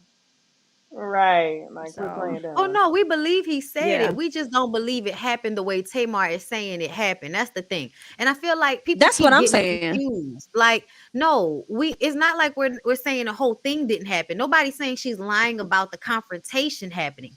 We're saying she's lying about how it happened and what was the actual intent behind words spoken. Like when she first came out, she didn't explain any of this. She just straight up said a housewife, a Peach and a man came at me. And then she said Candy and Todd tried to fight me. Like That's not the same thing as what she explained in the car. So already you putting 20 on 10. It reminded me of Giselle. You didn't explain anything to us that says somebody did something to you, but you explained it to everybody like somebody did something to you. Right. And it was nothing. Not the thing. Yeah. Not that deep. Well, anything else, guys? No. All right. Well, that pretty much wraps up the show. We thank you guys so much for watching. Again, we will not be here next week, but we will be here the following week over on Necey Dixon's channel. Make sure you're following all of us on all social media platforms. Feel free to follow the Ooh Ladies First on Twitter and Instagram. Email us if you have any questions or anything. Ooh. We thank you guys so much for joining us. What's the ooh for? Wait. Backtrack, moonwalk. Backtrack. Y'all do all this shit that she said. But before we go, I low-key forgot about how I feel like Tamar she started that shit with SWV and Xscape all over again. I feel like it had died down. And then when she posted that picture and in the shade room and all of them picked up that old ass picture of SWV and Tamar, and then that made all of them fans go at SWV. And that's why Lily and them was online last night all upset. So I blame her for that shit too. They may not think she was being messy because her song is a sample of theirs, but I just felt like it was too strategic in timing. It absolutely gave you the reason. You the reason that SWV was getting low-key bullied online last night. I think all of this was strategic. All of it from the moment her show dropped to them dropping the tea about who all got engaged to her going over to watch what happens live. I feel like she was engaged too. Yep. I feel like she was privy to some of the questions that were going to be asked. I feel like her going to Twitter, then going over to IG Live and sharing her story was all strategic to promote her show and therefore also to promote her track, because I feel like she knew about SWV and Xscape show dropping on top of her show dropping, which is the perfect timing to drop her track.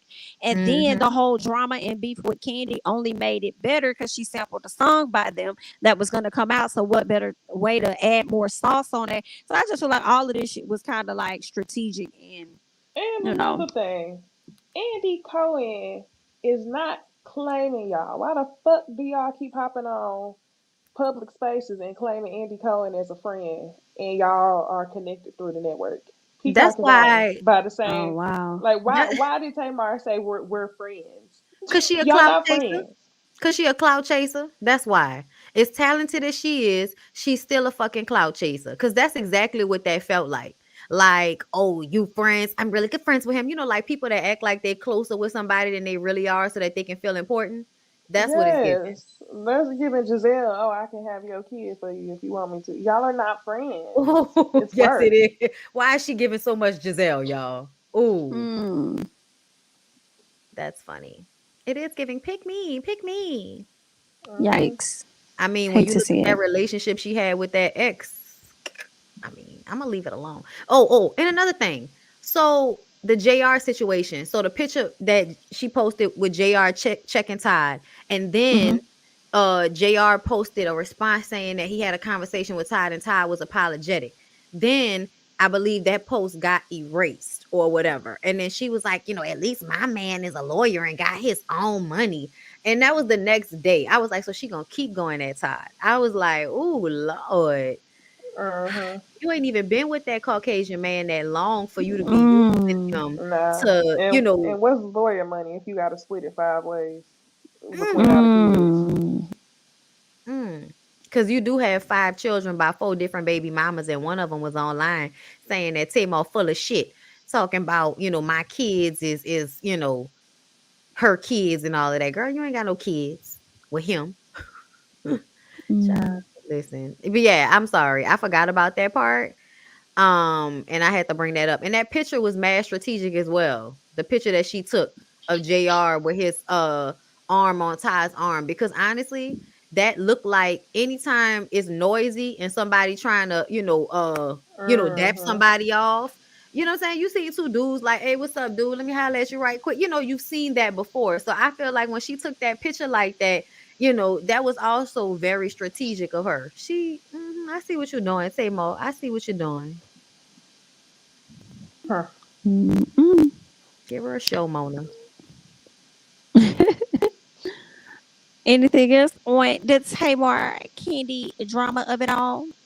Besides that, I think now we done. Now I think we done. Now we done. Uh-huh. All right, you guys. So we will catch you all in the next one. Thanks for joining. Like the video on your way out.